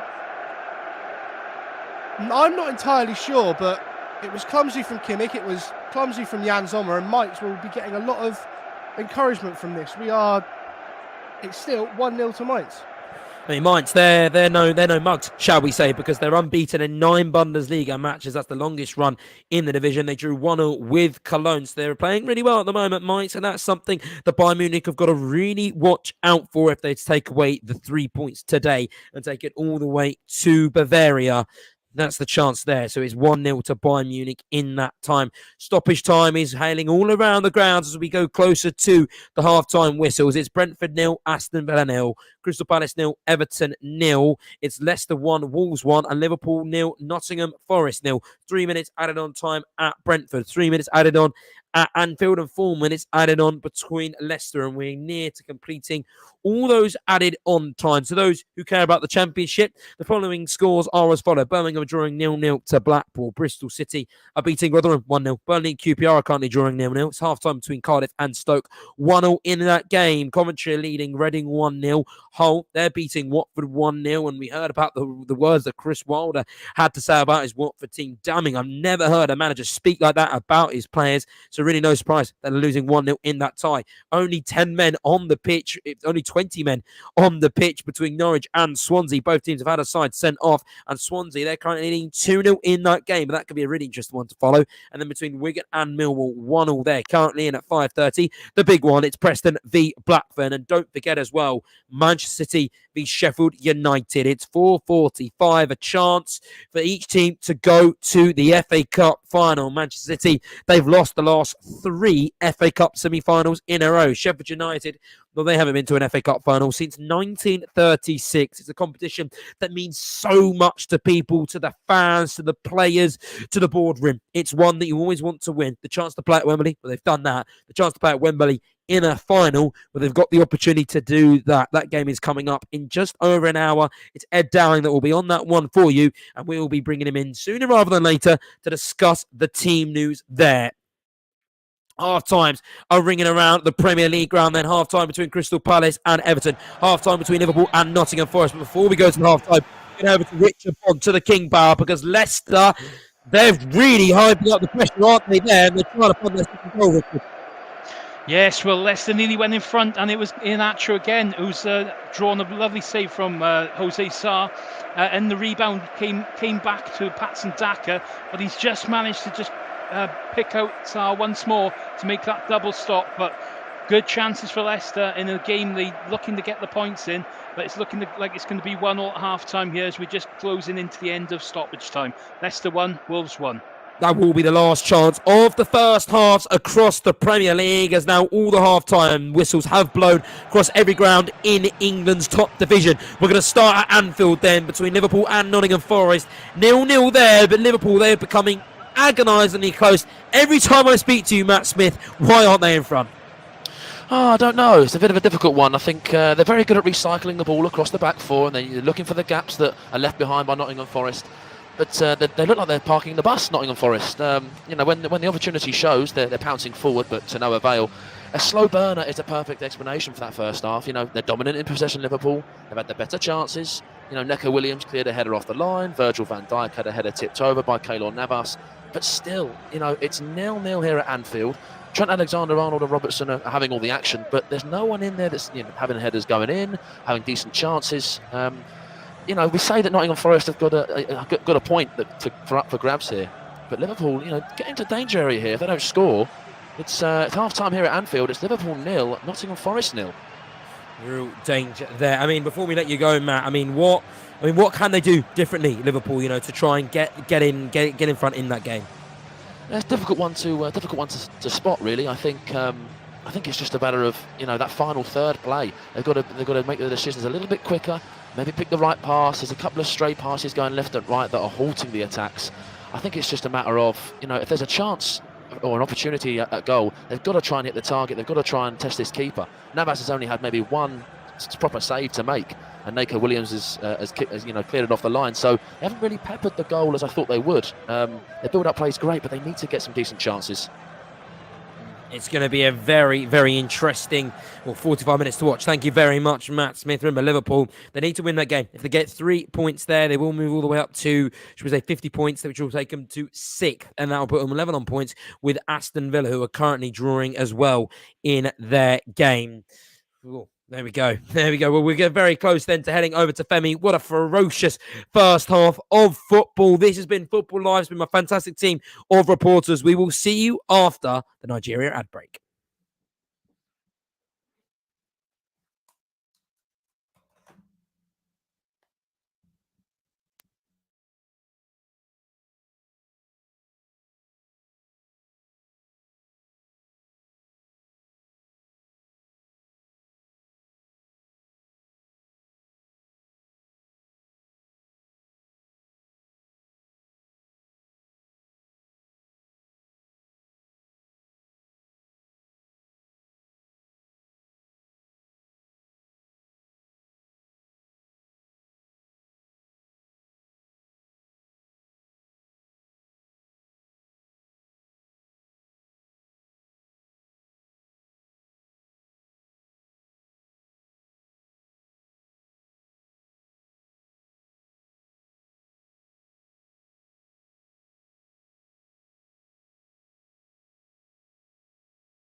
You are listening to Football Live on Brila FM, powered by NairaBet, with Josh Bailey.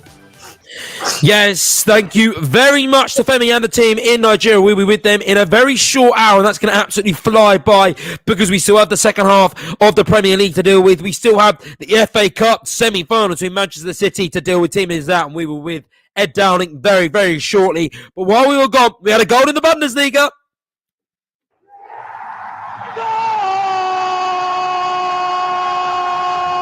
The goals, powered by NairaBet.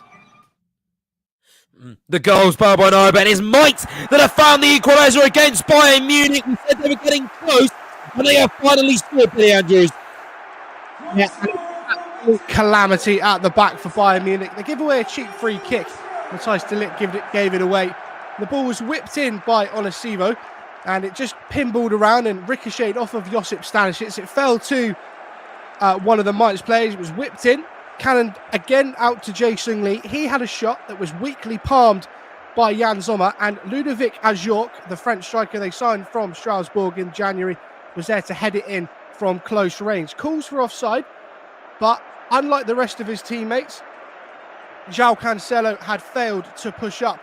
So that's 4 goals in 4 games for Ludovic Ajorc, 6 in 8 since he joined from Strasbourg in January, and now Mainz are on the ascendancy. Bayern Munich hanging on.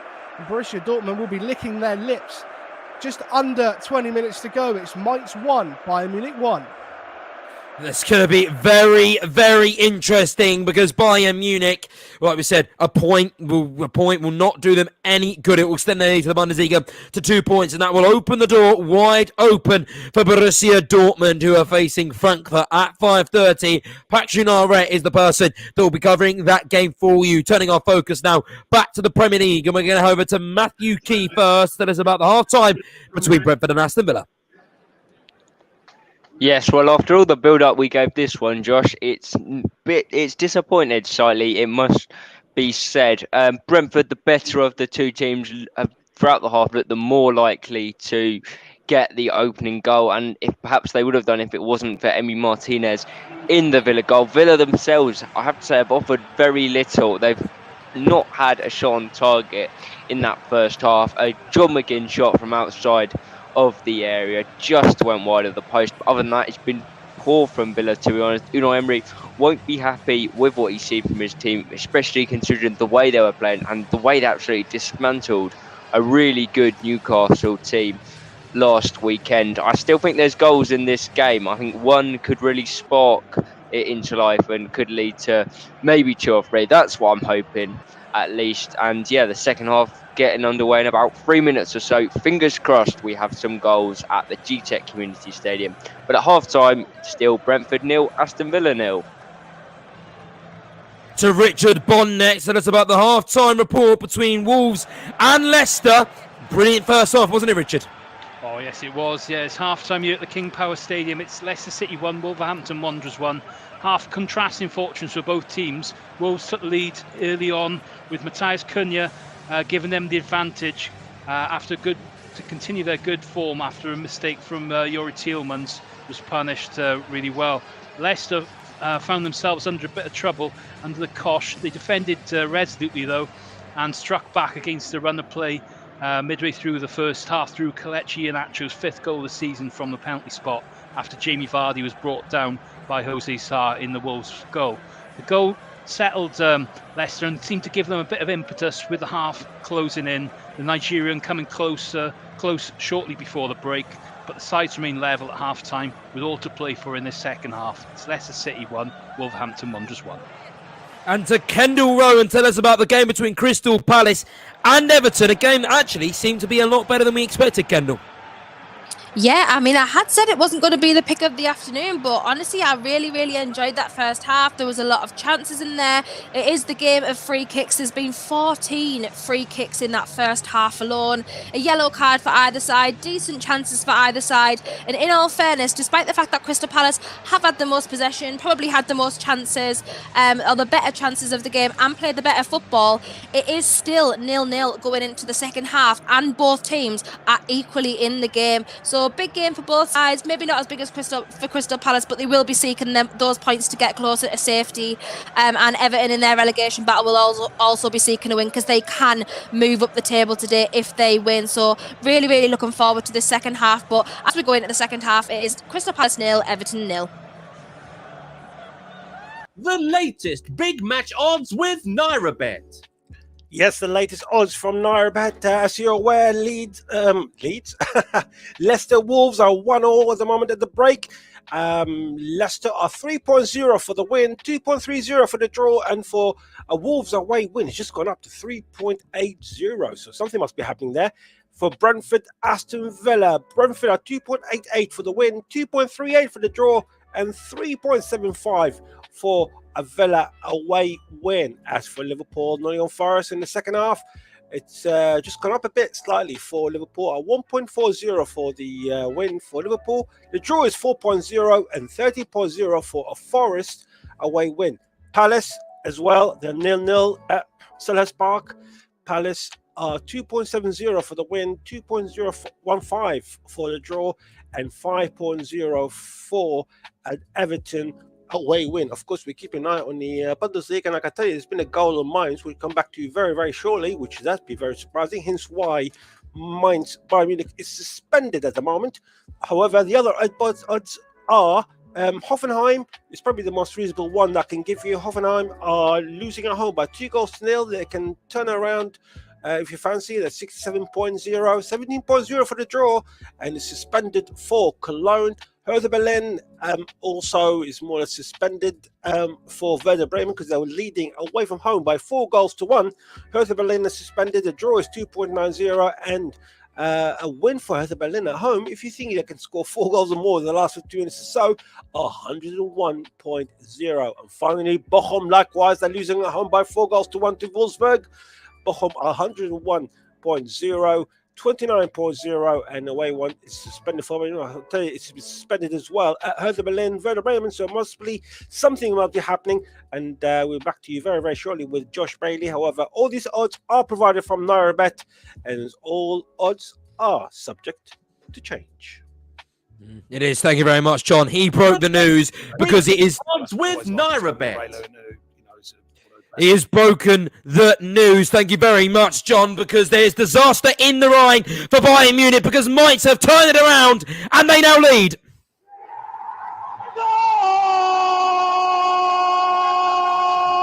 The goals, powered by NairaBet. It's absolute disaster for Thomas Tuchel, isn't it, Billy Andrews? Yeah, the wheels are in danger of falling off for Bayern Munich this season. It's a lovely ball played up to Ludovic Ajorc. He's tussling with Josip Stanisic. It actually comes off of Stanisic's arm, falls to Ajorc, and he plays in Leandro Barreiro. One touch and into the bottom left-hand corner. They were 1-0 down at half-time, and in a flash and in a blink of an eye, it's 2-1 to Mainz. Borussia Dortmund will definitely be looking to capitalise on this later on this evening. 73 minutes gone. It's Mainz 2, Bayern Munich 1. Edin Terzic, he will be licking his lips because it is disaster. And as Billy Andrews said, the wheels are definitely falling off. They might not be falling off rapidly, but it is slowly. And we also have another goal at Anfield.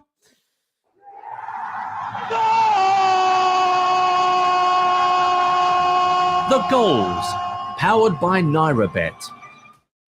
Liverpool, who were absolutely dominating the first half and came close to finding the lead in that tie so many times, have found the lead. They lead 1-0 at Anfield. Matt Smith. Yeah, and it has been coming. We said it in the whole of the first half.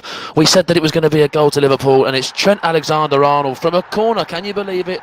There was all the talk of the first half. Trent Alexander-Arnold had a corner, and he's whipped it in. There's a bit of a scramble of headers in the Nottingham Forest box. First, it was Virgil van Dijk who headed it quite deep, and Fabinho's in the back post. Fabinho's headed it back across the goal, and Diogo Jota is merely 2 yards out, and he nods it past Keylor Navas to make it Liverpool 1, Nottingham Forest 0 after 48 minutes. What a start to the second half. Was that goal related in any sort of way to things that Liverpool were doing differently in that second half, Matt? Or, I mean, is that just sort of a coincidence? And if it is a coincidence, are they doing anything differently in that second half? I don't think much has changed, I'll be honest with you. I think they're they're looking for those gaps in between Nottingham Forest players. In the opening 3 minutes, they've looked quite dominant, as the first half told us. I think they're very dangerous from set pieces. They've got Konate, they've got Virgil van Dijk, they've got Fabinho. Henderson is willing to go and put his head on the line. So I think those set pieces, those crosses, those corners, those free kicks from deep, that's where Liverpool they excel. And they've got their opening goal. The deadlock has been broken, and it's from a corner. It is. They're doing really, really well there, Liverpool. Remember that today they were in danger of losing, danger of dropping points in consecutive home league matches for the first time since October 2021. But that goal probably puts any chance of that to bed because, as I mentioned earlier, Forest are winners in all 24 league fixtures in which they conceded a goal this season. So they could come back to a draw, but any chances of Liverpool losing at Anfield have probably been scuppered with that chance. Let's go around the grounds then now, surely, because it's been an absolute ferocious start to the second half of the Football Live show. Goals in Germany, goals in England, and let's see if we can find any more goals in the UK. I'm going to start off there with Matthew Kean at Brentford, where it is 0-0 so far. 5 minutes gone in the second half. How's it going, Matthew?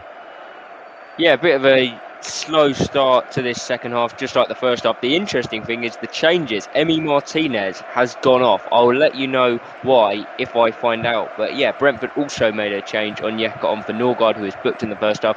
But yeah, we'll let you know about that Emi Martinez when I get an update. But at the minute, still Brentford 0, Aston Villa 0. Goals are flying in on Football Live because we have a double goal. Naira better than ever.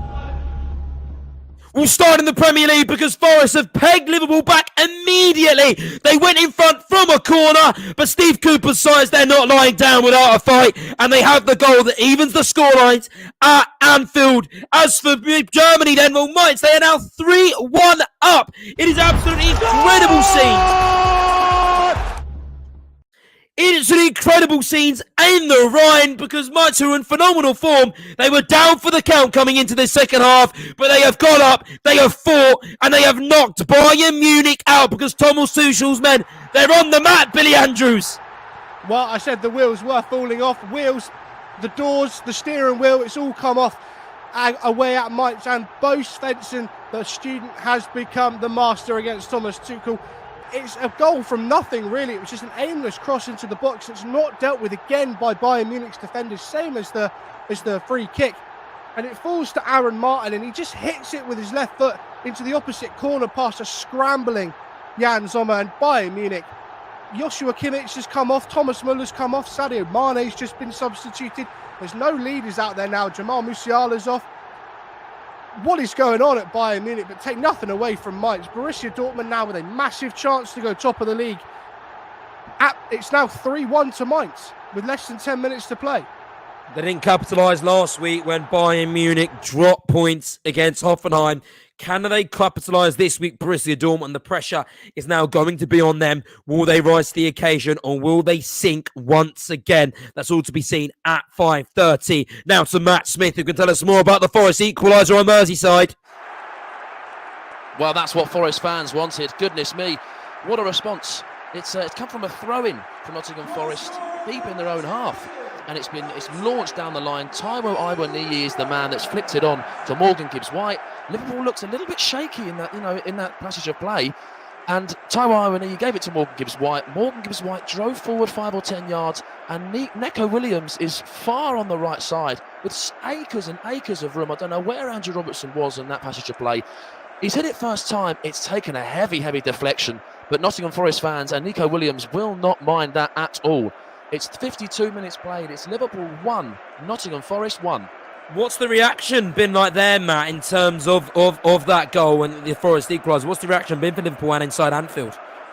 I'll be honest with you. I can see a couple of heads dropping already. I can't believe I'm saying that, but Trent Alexander-Arnold, for one, that's one example, who just seems as if his shoulders are hunched over, a little bit down. They're back to square one in essence, really. They started the second half very, very well, and some people would say, well, that's Liverpool now going to go 2-0, 3-0, 4-0.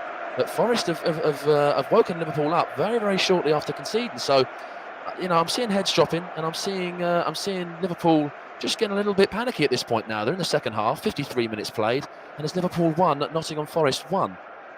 Nottingham Forest. What a response that is. And bearing in mind, their away form is absolutely terrible this season. Today, they could lose 6 consecutive top-flight away fixtures, the first time since October to December 1979 under Brian Clough. And as I say that, they have fallen behind.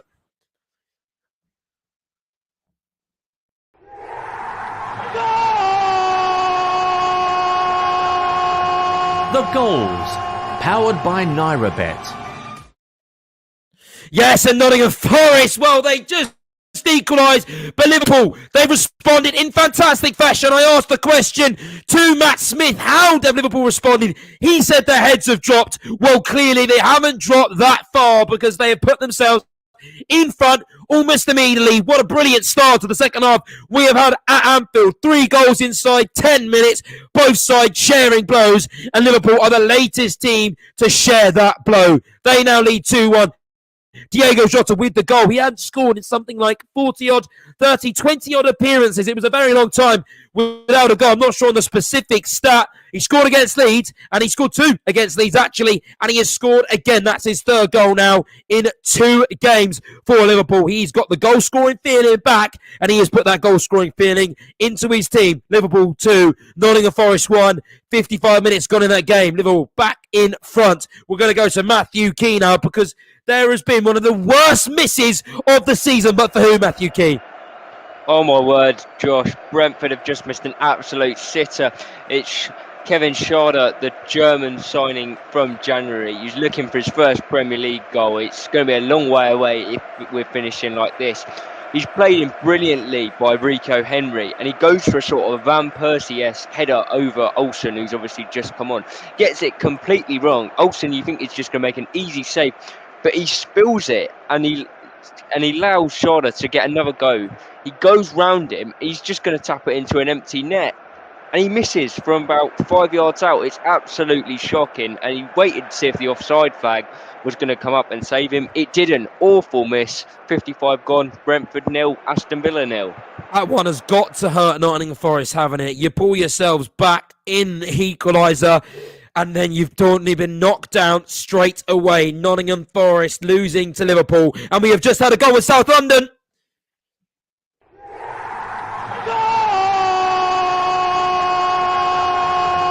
The goals, powered by NairaBet. It's been absolutely phenomenal here on Football Live. We had such a long time without a goal. And what do they say? When it rains, it pours. And Crystal Palace have taken the lead against Everton in the first half. All we heard from Kendall Rome was how Everton, even though they weren't playing the best, they were getting the best opportunities. But I guess your luck kind of runs out at some point. And that's exactly what has happened at Selhurst Park, because Roy Hodgson's team, well, they're on a bit of a march and no one is stopping them. And they lead once again. They've been scoring goals for fun recently.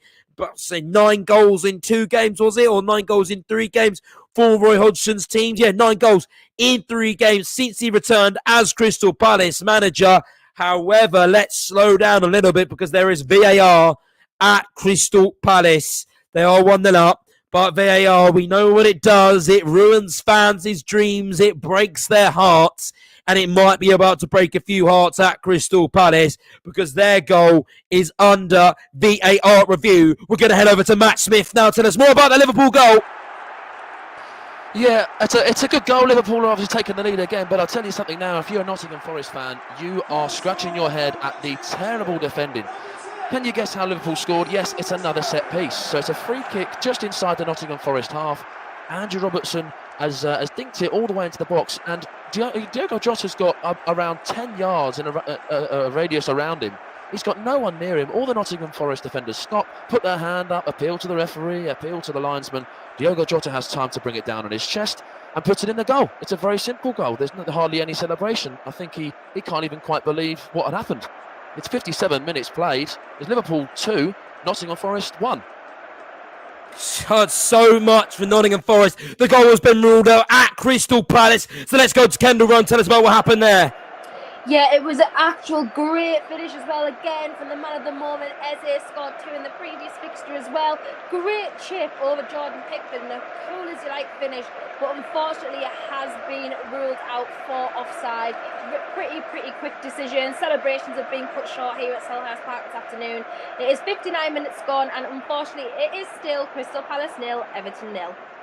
And now to Richard Bond. We haven't got round to getting him to it yet. He had all the goals in the first half. He hasn't any goals in the second half. But Leicester, they're still trying to pressure that Wolves goal and find their second of the afternoon. Yes, they come out the traps in the second half. It's a really entertaining start we've had in this first 10-15 minutes, and we've had a couple of really good chances for the home team. And Dewsbury Hall, who came on at half-time for the injured Jamie Vardy, feeling the effects of that penalty incident, he's just absolutely missed the sitter, really. Patson Daka was played through over the top. It was a lovely little crafted ball over by Tielemans. Daka run through. Sarr's done a really good save low to his left-hand side. Ball's come out at the feet of Dewsbury Hall. He's blasted over the bar. Head in hands moment for Leicester. Well, they're having the chances, and at the moment, though, it is 15 minutes into the second half. Leicester 1, Wolves 1. Shall we get an update from Billy Andrews, shall we? Because Mites, they're 3-1 up in that game. It has been absolute bedlam in the Rhine. They've turned the game on its head. Are they on course for 3 points there, Billy? You'd have to say they are, and Bo Svensson is just managing his team from the side and making sure they keep their shape, they don't do anything stupid. And as for Bayern Munich, I think they've got nothing. They've got no answer to this question that Mainz have proposed. They've got no focal point up top. I never thought we'd live in a world where Bayern Munich would miss Eric Maxim Choupo-Moting, but here we are. Thomas Tuchel, on the other hand, is slumped in his chair and not giving any instructions to his team, and I think this is going to be a big stain on the history of Bayern Munich, and this season as a whole, I mean. And the boss is upstairs. I think it's time for them to say goodbye, because it's just not working out anymore. Will the Serie A top scorer strike again? After his stoppage time consolation goal against Milan in the Champions League semi-final, Victor Osimhen is back playing in Italy tomorrow when Napoli take on Juventus in Turin. The Nigerian superstar has 21 goals in the league so far, and for every goal he scores in this match, our partners at NairaBet will give you a 500 Naira free bet. So if he scores a hat-trick, you will have 1,500 Naira to play with. Get involved and visit www.nairabet.com/bonus for more info. Minimum acca stake required is 500 Naira. 18 plus only. Please gamble responsibly. 4 hours of football every Saturday and Sunday on Brila FM with Football Live. But it always starts with us. All the key action from around Europe's top leagues. Wow. Just wow. Manchester United versus Brighton and Hove Albion in the FA Cup tomorrow. Exclusive coverage on Football Live. And Liverpool take on Tottenham Hotspur in the Premier League next Sunday. Covered exclusively right here on Brila FM by Football Live.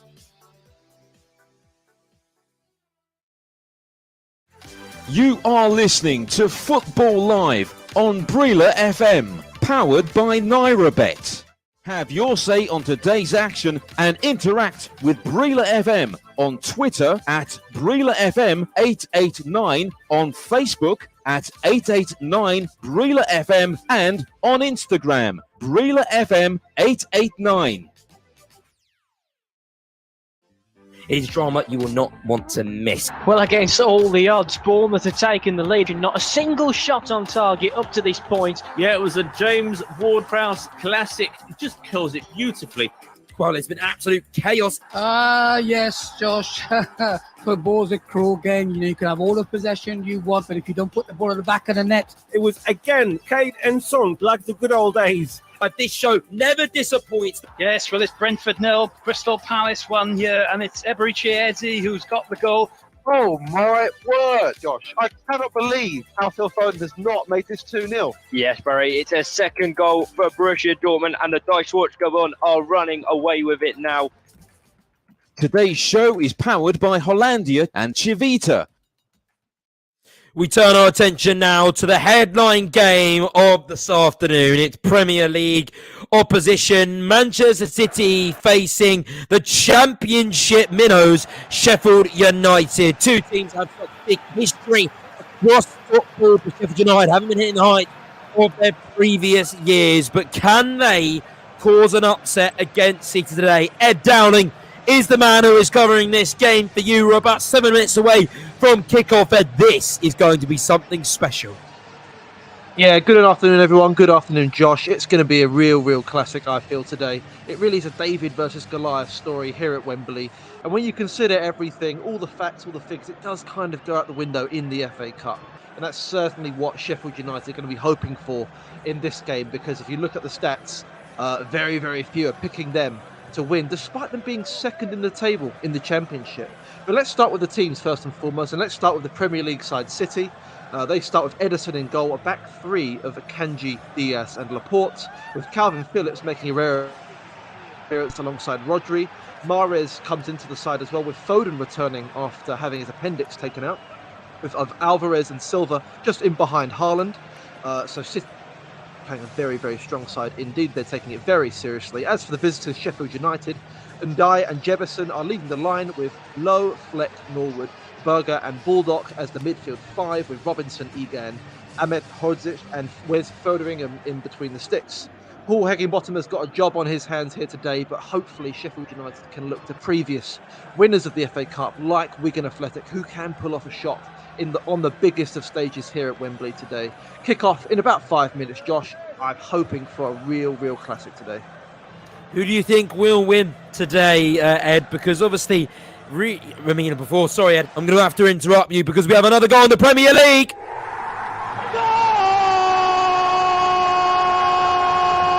The goals, powered by NairaBet.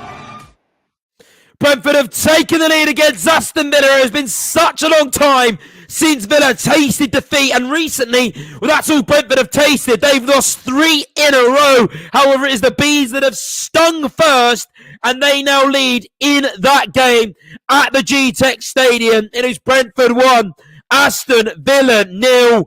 A big goal in terms of Aston Villa's hopes for a Champions League place, because they have been on a charge recently, and one slip could cost them Champions League qualification.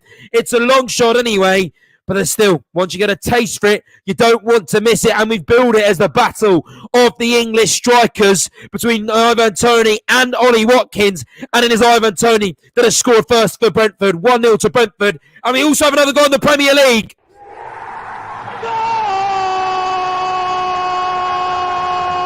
The goals, powered by NairaBet. Liverpool have had trouble keeping goals out all season, and it has been evident today because they have been pegged back once again against Nottingham Forest. And whatever Steve Cooper said to Nottingham Forest at half-time, well, they've clearly got some fight in them, because they are really going the punches to Liverpool. Whatever Liverpool do to them, whatever they score, they're not disheartened. And once again, they have equalised. This is where we love the Premier League, because when we get to the business end of the season, there is so much to play for. There is so much online, emotions, jobs. There is so much that can be lost. And Nottingham Forest, well, they don't want to go down, and they are certainly showing that at Anfield today. Liverpool 2, Nottingham Forest 2. There's still 22 minutes to go in that tie, so who knows what's going to happen. Nottingham Forest can do the unthinkable and turn that game around. But the way that game has gone, I wouldn't rule it out. Morgan Gibbs-White was the scorer in that tie. We're going to head over shortly. Well, before we go to Billy Andrews, I will bring Ed Downing in just back for now. Ed, just give us a quick one. Who do you think is going to win in that game? My heart tells me Sheffield United, but my brain and basically all the information in the world tells me that City will win quite comfortably, especially with the team they've got out, Josh. But let's hope for a bit of FA Cup magic today, eh?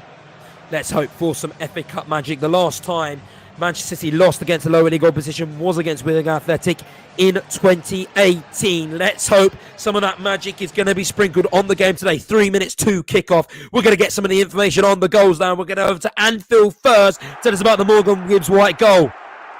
Well, can you believe it? It's another throw-in from Nottingham Forest. This time it's way in the final third into Liverpool's defending third. And it's Niakate who's got that long throw, and he's not lofted it into the box. It's not cleared correctly, really, by Liverpool. And it's fallen backwards to Morgan Gibbs-White, and he's hit it on the sidewinder volley. It's gone through the legs of Trent Alexander-Arnold, and it's gone into the bottom corner of Alisson's net. Anything you can do, I can do better, say Nottingham Forest.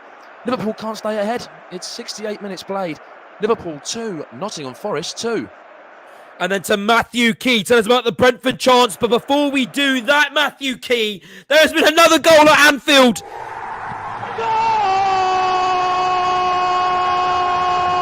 The goals, powered by NairaBet.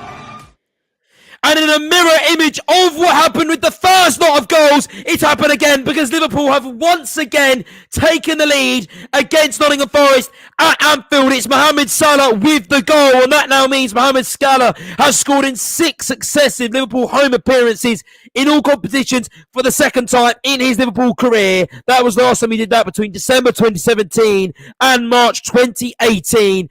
And it's Salah who has put Nottingham Forest back in front. What a game that is unfolding for us in the Merseyside. Both teams just can't stay in front, can they? And Liverpool once again have pulled back in front in that game. Liverpool 2, Nottingham 3, Nottingham Forest 2. It's time to take a little bit of a breather, isn't it? Because that is some serious football action, and it gets even more ridiculous because there is VAR at Liverpool. Oh, Liverpool fans.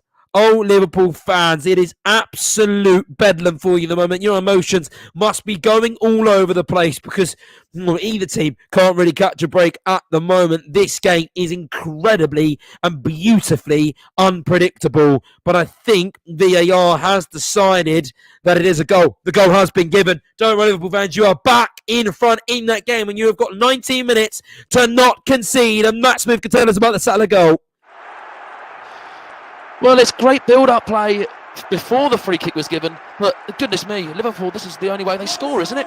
Trent Alexander-Arnold with a free kick in almost a carbon copy position from the previous goal, and Trent Alexander-Arnold has lofted it in, and Mohamed Salah has got a first-time finish, and he's hit it into the ground, and it's skidded all the way in past Keylor Navas to make it Liverpool 3, Nottingham Forest 2. What a game. What has the next 20 minutes got in store for us, Matt Smith? What can both teams do in terms of Liverpool to keep the goals out and then Nottingham Forest to respond yet again? I really don't know. I'm absolutely lost for words to this second half. I think, fair enough, the teams of both sides have really gone for it. I think the half-time team talks, both from Steve Cooper and Jurgen Klopp, have been right, okay, we've got to come out fighting in this second half. And fighting they have. I really don't know how Liverpool have conceded 2 here, really. They've just left little gaps. I always talk about Nottingham Forest leaving gaps, but I tell you now, Liverpool are leaving gaps left, right and centre. Forest leaving gaps left, right and centre. This could, I could have more and more goals. We've still got 20 minutes plus added time. Goodness me, what a whirlwind second half. What a game I've got on my hands here. So many goals everywhere in the second half on Football Live, and we now have to go to Matthew Key. Tell us about the Brentford goal against Villa. Yes, well, who else? Ivan Toney popping up with the goal. Brentford have had some really good chances in the last few minutes. It's certainly been coming, but the difference was the chances had come to Shade. They'd come to Janelt. They'd come to Mbuemo. Not one had come to Ivan Toney until he found himself, as he does, in the right place at the right time. It was brilliant from Mbuemo down the right-hand side. He put in absolutely beautiful cross right into that corridor of uncertainty. Villa defenders and goalkeeper looked at each other. Ivan Toney didn't. He was there at the back post to pounce, and a ball that was bouncing towards him, he cushioned beautifully with his left foot through Robin Olsen in the Villa goal to make it 1-0 to Brentford. It's been coming. Villa have responded with 3 changes of their own. They've got 20 minutes to keep probably their Champions League hopes alive. They'd need at least a point here, but Brentford, well-deserved lead. It's Brentford 1, Aston Villa 0. A win today for Brentford will match their tally of last season of 46 points. So despite the recent dodgy form, shall we say, for the Bees, well, they're definitely better than last year. And that's the main important thing for Thomas Frank, the fact they are getting better. They lead 1-0 in that time. For Aston Villa, well, they're not down out of the fight because they haven't not scored a goal under Unai Emery yet. And they've actually connected multiple goals in 6 successive top-flight games for the first time since the run of 7 between October to November 1980. Looks like they're not going to be going to do that today, but who knows? They've got 18 minutes to do that. So Brentford, they're definitely not home and dry yet because Aston Villa love to score goals, and especially under Unai Emery. There's been so many shared goals between Liverpool and Nottingham Forest, Brentford and Aston Villa. We've barely heard from Richard Bond, but from what seems to be the case, it really seems like Leicester are the ones that are on top in that game, and Julian Lopetegui has showed some frustrations. Yes, he's showed a lot of frustrations, as has Diego Costa, who's been hauled off. This second half really hasn't gone well for Wolves at all. It's been all Leicester, and the latest opportunity they've had came to Soyuncu, came up for a corner. The ball was put in the box from the Brazilian Tete, scrambled round by Wolves, who just didn't clear their lines. It fell to the Turkish international. He on the turn, he swiveled, put a shot in, and Jose Sars made a really good save just to palm it around the post. Leicester, though, they'll be kicking themselves if they don't get the 3 points in this one, I feel. But there's still about 17 minutes to play here. It's Leicester City 1, Wolverhampton Wanderers 1. Dean Smith has only won one of his 7 matches as manager against Wolves. He's looking to change that today, and the fact that they're probably boosted by the fact the Wolves have just won 1 of the last 25 league away games at Leicester. There's some grounds which you just don't like hunting at, and it seems like that is going to be the case for Wolves today. Julian Lopetegui showing his frustrations, making a lot of substitutions. Leicester have They have 16 minutes to find a neat goal in that game and to make themselves 2-1 up in that tie. To Kendall now, because once again, we haven't heard much from her today. Palace are leading, but we're going to stop you there, Kendall, because it looks like I've spoken into existence because Leicester have taken the lead of the King Power.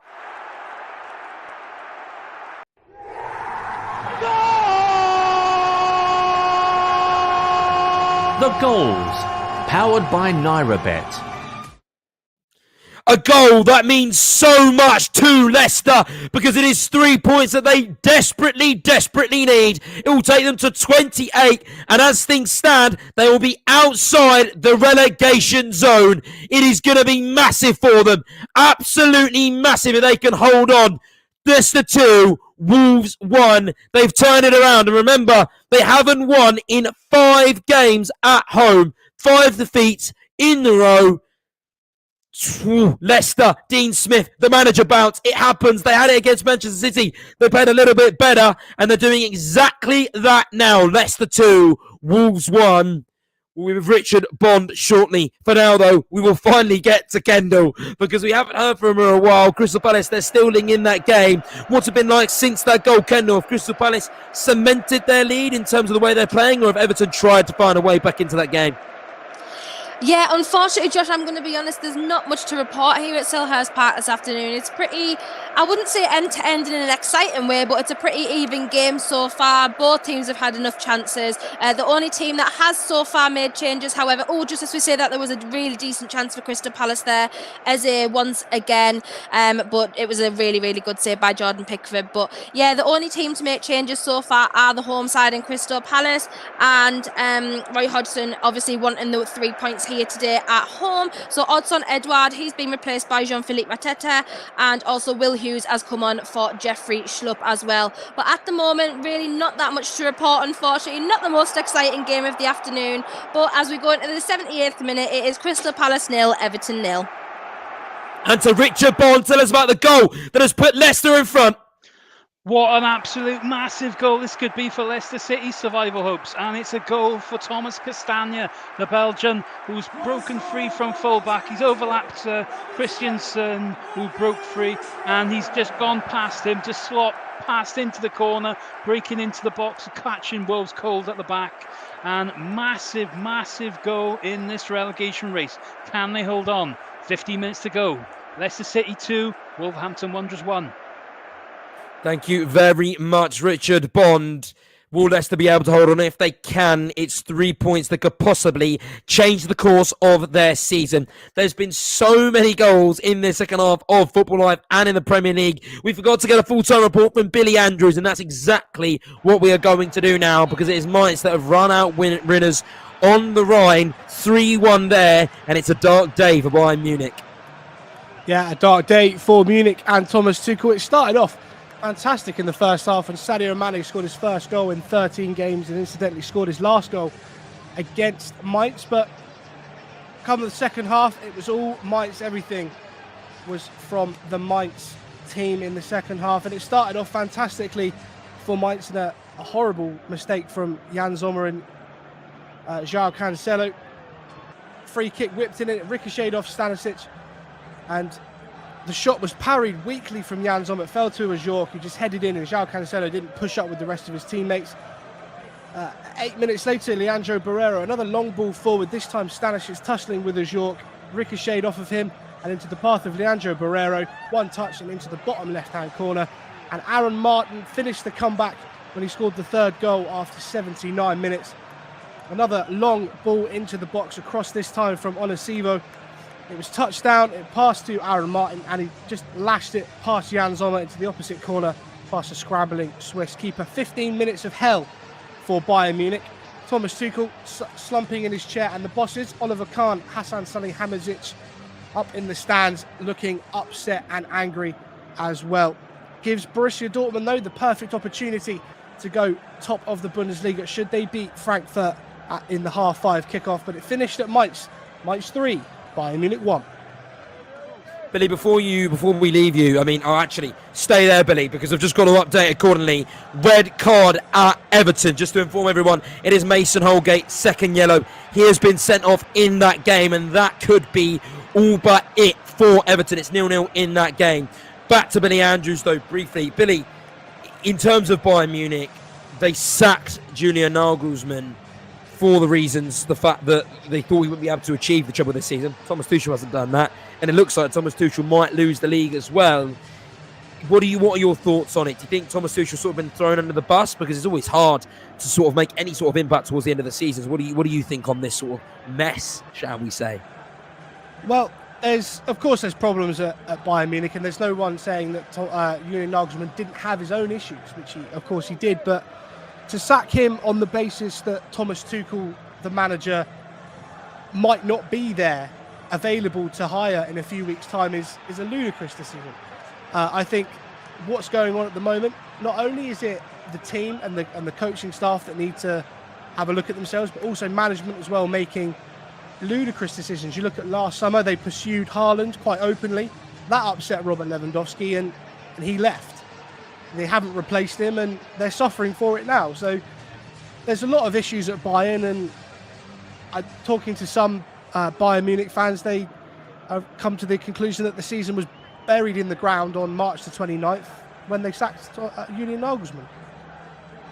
It's an interesting debate. It's a debate that you could have all day. Unfortunately, we don't have time. But thank you very much, Billy Andrews. A pleasure as always. Mainz 3, Bayern Munich 1. A result that will send ripples across the face of German football. Full-time in that result. We will now go up to Kendall because Everton, who are 0-0 in that game and 8 minutes away from getting a crucial point. Well, they've got a red card to Mason Holgate, and now the game is very open.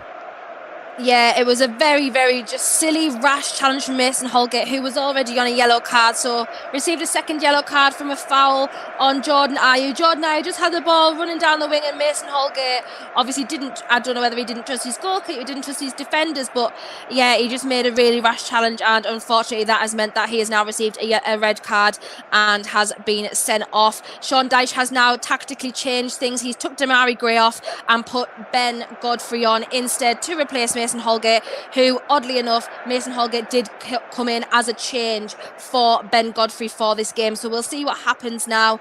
Obviously, with 10 men, Everton are really going to be chasing the game here. It is still 0-0, but as it stands, unfortunately, that means Everton will be in the drop zone because Leicester are winning. They are on the same points, but Leicester's goal difference is significantly better than Everton. So, unfortunately, it puts Everton into 18th place as the result stands right now. So we'll see what happens for the rest of the game. But as we come into the 83rd minute, it is Crystal Palace 0, Everton 0. This relegation fight is one for the ages, isn't it? Both each team, each weekend, always seem to pick up points, whether it's Southampton who picked up a point yesterday, Leicester who are now winning at Wolves. Each team just keep trading blows, and who's going to hit the mat last? It seems like that's going to be the case, and it seems like it's going to come down to the final weekend. It's too close to call, and one team that don't want to be in that scrap on the final weekend is Nottingham Forest, and they're playing exactly like that, Matt Smith, because they've just hit the bar, and they're trying to come back from behind for a third time this afternoon. Yeah, as much as Liverpool are ahead, Nottingham Forest haven't been that sort of team to roll over. They've scored back and equalised twice. There's questions of, whether it will happen again. They've looked, half chances here and there, but they've hit the bar, and it's the substitute that's just come on, Brennan Johnson. He came off for Remo Freuler not long ago, and it's a big attacking move from Steve Cooper to throw on an attacking player, bring off your centre midfielder. But it's a lobbed through ball from Taiwo Iwani, the Super Eagle, and it's Brennan Johnson he's just persevered, and he's shrugged off Ibrahimo Konate, and he's lobbed the ball over from about 6-7 yards. He's just lifted it over Alisson, and it's too high, and it's hit the bar, and it's been cleared away. Liverpool have got 84% of the possession, but it's just those half chances that Nottingham Forest need. We're 84 minutes in. It's Liverpool 3, Nottingham Forest 2.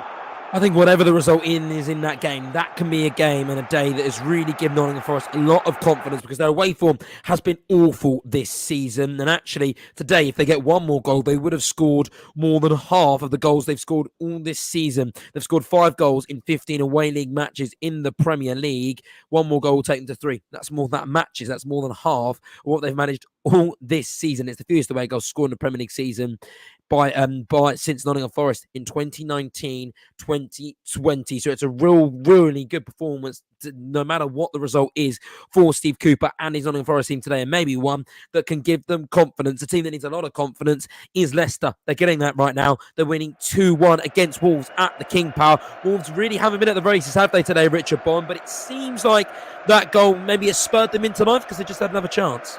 Yeah, they've responded well since the goal, and they've made a spate of substitutions as Podence has come on as well. As Leicester try and shut up, they've also brought players on. Pratt and Ndidi trying to shore up that midfield they look to protect. But Wolves had a really good opportunity minutes ago, really, with Totti breaking from left back just to join into the attack on the left-hand side.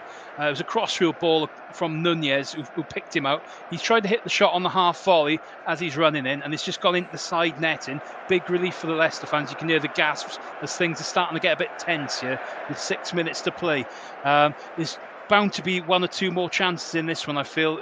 2-1, you never know which way it's going to go. But at the moment, Leicester City 2, Wolverhampton Wanderers 1.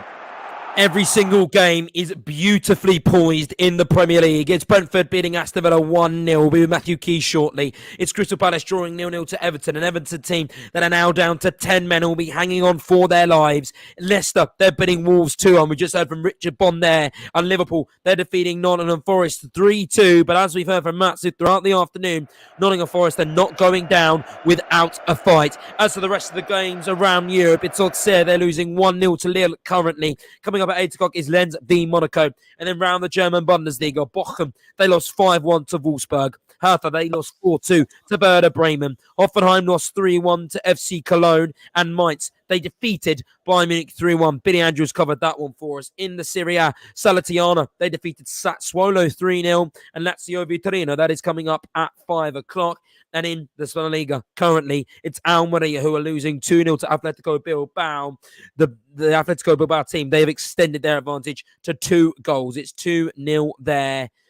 Drama everywhere, and we are getting into the closing stages. We will be Femi and the team very, very shortly in approximately 6 minutes. Also, some changes in the team as well. Diaz is out of the team, and that is changes for Gomez. And we're actually going to go to Ed Dowling now to just give an update on that change there. Ed, what's caused that? Yeah, just earlier confusion, I think, in both camps. Because it was believed that Ollie McBurney would be leading the line also for Sheffield United, but actually it was Daniel Jefferson. And so with City, Ruben Diaz is on the bench, and Sergio Gomez, the summer acquisition, comes into the side. We've just kicked off here at Wembley. A bit cloudy, but it looks to be a really good day here, Josh. The ball's just been kicked. We're off and we're away in the FA Cup semi-final. What's the atmosphere like there, Ed? I mean, the Sheffield United fans, this is going to be a day that they remember. And once again, I've asked you a question as soon as a goal goes in, because we have an equaliser at the GTEC Stadium.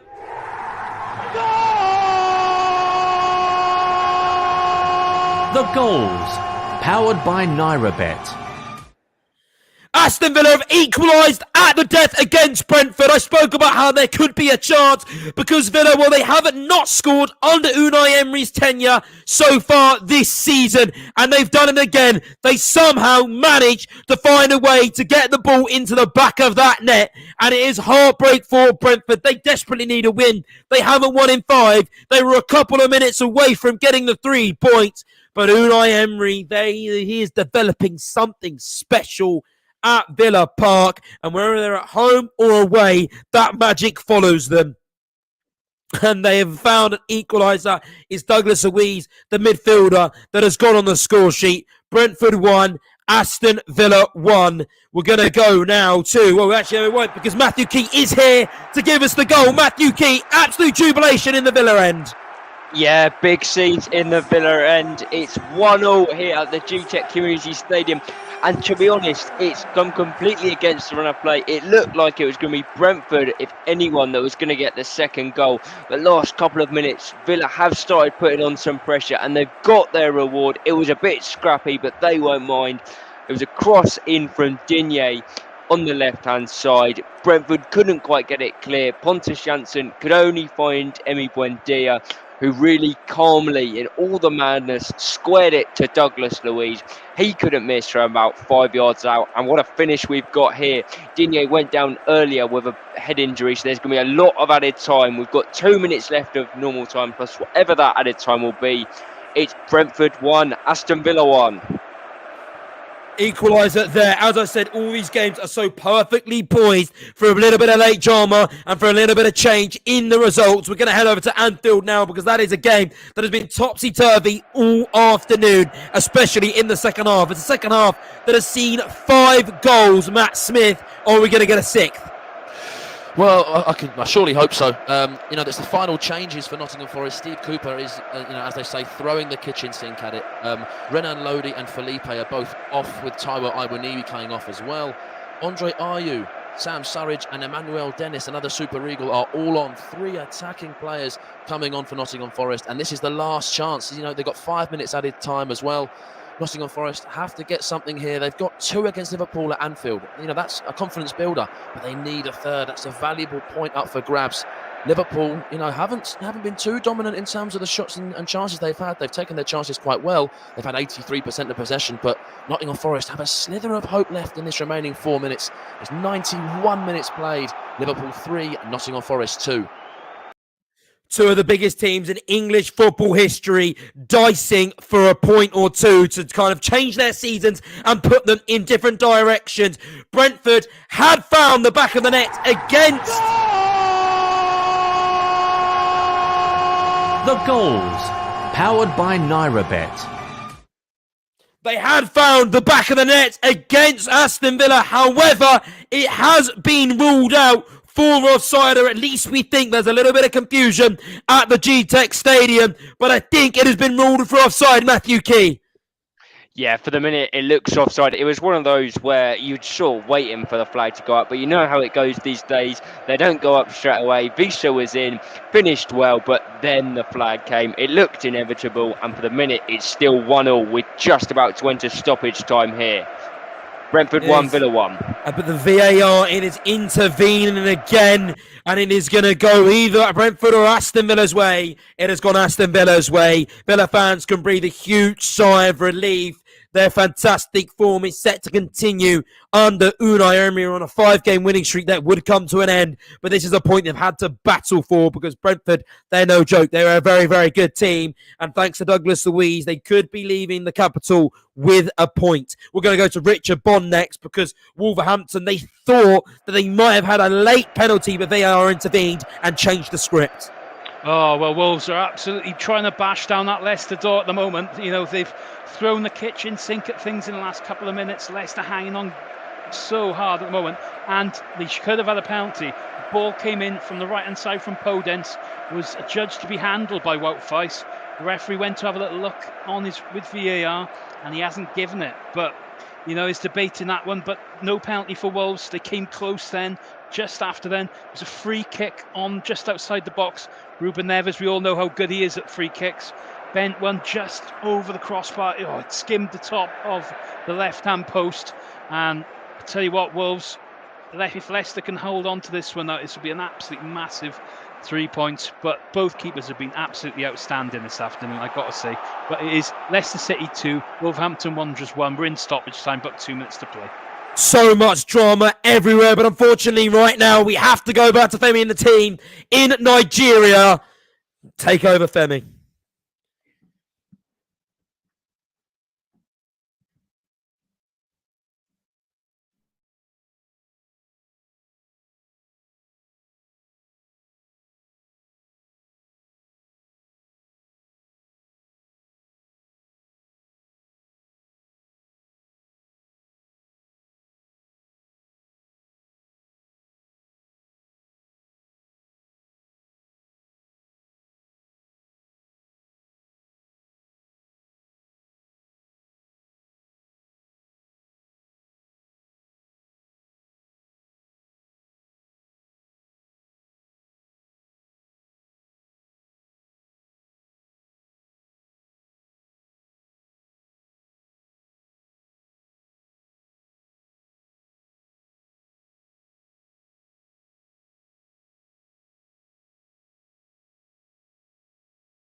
You are listening to Football Live on Brila FM, powered by NairaBet, with Josh Bailey.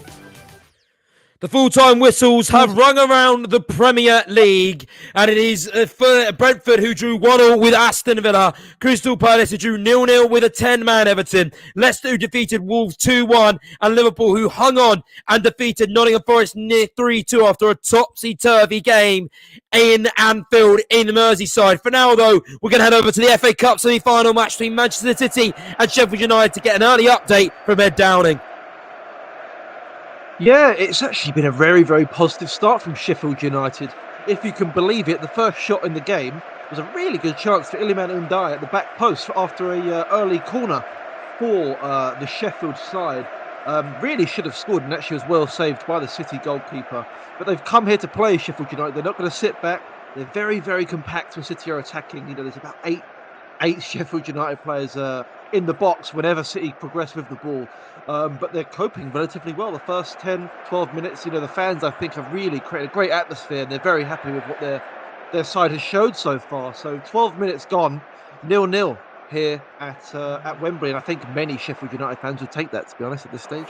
What does the game plan so far, Ed, look to be from both teams? Is it a case of Manchester City sort of kind of putting their foot in the game and Sheffield United sort of seeing it out? What are both game plans looking like? It's classic City, really, you know, in terms of the way they move the ball.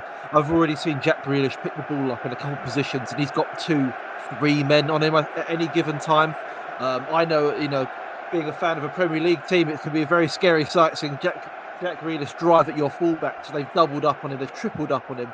They're getting crosses into the box, but these big defenders like Egan and Ahmed Hodzic, they're just dealing with it at the moment. So they're going to have to conjure something out, City, something magic up to beat this defence in this first half. But something tells me, Josh, they probably will. It is, well, let's see. Manchester City, they're so used to winning. They haven't won in the last 3 FA Cup semi-finals. They finally have the opportunity against Sheffield United, against a lower league opposition, to do that. But we know how big this game is for Sheffield United. You grow up as a fan, dreaming going to Wembley in an FA Cup semi-final. Can they do it over Manchester City? They've done it over one Premier League team so far. That was Tottenham in the round of 16. Can they do it at the semi-final? We've seen stranger things happen in this competition. Remember, it's the FA Cup. It is the maker of dreams, the creator of dreams. Can they create some dreams for Sheffield United today? As we said, it's been full-time around the grounds from everyone. I'm going to start off with Matt Smith, who witnessed the game of the afternoon at Anfield between Liverpool and Nottingham Forest. That was a fantastic game, wasn't it? And Liverpool just won. And we say just because Nottingham Forest, they came close to getting an equaliser and really maybe deserved the point. Well, Liverpool had the better first half. Nottingham Forest were defending for their lives at times in that first 45. You know, Liverpool had more possession, more shots, you know, more corners. But it wasn't until the second half that the deadlock was broken. And the start of like you say, a whirlwind second half. 47 minutes in, Trent Alexander-Arnold with a corner. Fabinho headed the ball across the box to Diogo Jota, and it was an easy finish to make it 1-0. Only 4 minutes later, Nottingham Forest with a perfect response. Nico Williams had acres of space from a through ball from Morgan Gibbs-White, and he had his shot deflected past Alisson to make it 1-1. All the hopes in Nottingham Forest's hands. But 4 minutes later, very strange goal indeed. There was an Andrew Robertson free kick onto Diogo Jota's chest with acres of room around him, no defenders moving, all with their hands up, looking at the referee and the linesman. And the Portuguese striker just slotted it past Keylor Navas to make it 2-1. And then Liverpool fans were shaking their head again on 67 minutes. Morgan Gibbs-White struck a great volley past Alisson to make it 2-2. Then 3 minutes later, it was 3-2 to Liverpool with a Mo Salah finish following another Trent Alexander-Arnold free kick. A fantastic second half, and it's finished at Anfield. Liverpool 3, Nottingham Forest 2. I want to ask some questions for you, Matt, but first, we've had a goal in the Serie A.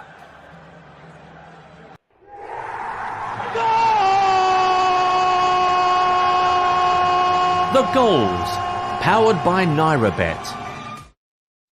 But unfortunately has been disallowed as I say that. So it's back to all stalemate between Lazio and Torino. Haaland, he scored a goal against Bayern Munich in midweek. He's had the ball in the back of the net at Wembley against Sheffield United today, but there's no goal, Ed. What's happened there? No call for it to stand either. The whistle had already gone, I believe. It was quite a soft foul actually on the Oliver Norwood in the midfield from Haaland himself, and then he lets fly after doing the foul. And the ball, I've never seen a ball travel faster into the net. If it counted, it would have been an unbelievable goal, to be honest. And that's just what he can do. And you can tell he's hungry to get a few more goals to add to his seemingly hundreds this season. But it did not count. It's still all square here, about 17 minutes gone. And so far, so good for Sheffield United, I think. They'll be very, very pleased the fact they haven't conceded against a Manchester City team that have scored goals for fun in this competition. 14 goals scored so far in the FA Cup. We'll bring Matt Smith now back in briefly just to ask a couple of questions about the Liverpool game today. Matt, I mean, a win today for Liverpool, but I don't think it kind of makes any fan feel better about the position that their team is in so far, does it? No, I think it's Nottingham Forest, and I say it's only Nottingham Forest. But even the likes of Nottingham Forest are still putting up a fight against the teams like Liverpool. They were very, very close today and nearly got something out of the game. They took their chances very, very well. And from a Liverpool fan, I'm sitting there and I'm thinking, okay, it's a win. We're closer to European football. We're 3 points off fifth now, so that's a very positive move. But the performance, although the possession's there, they're very good at tiki-taka. They're very good at keeping the ball. We know that from Jurgen Klopp's Liverpool sides. But it's just that final finish. They've scored 3 today. You'd argue that maybe, 2 of them are maybe poor defending. When you come up against the bigger sides in Europe or the bigger sides in the league alone, your Liverpool fans are going to look at scratching their heads thinking, well, hold on a minute, we're not really competing as much. Right, they're not, and it's something that they've got to address for next season.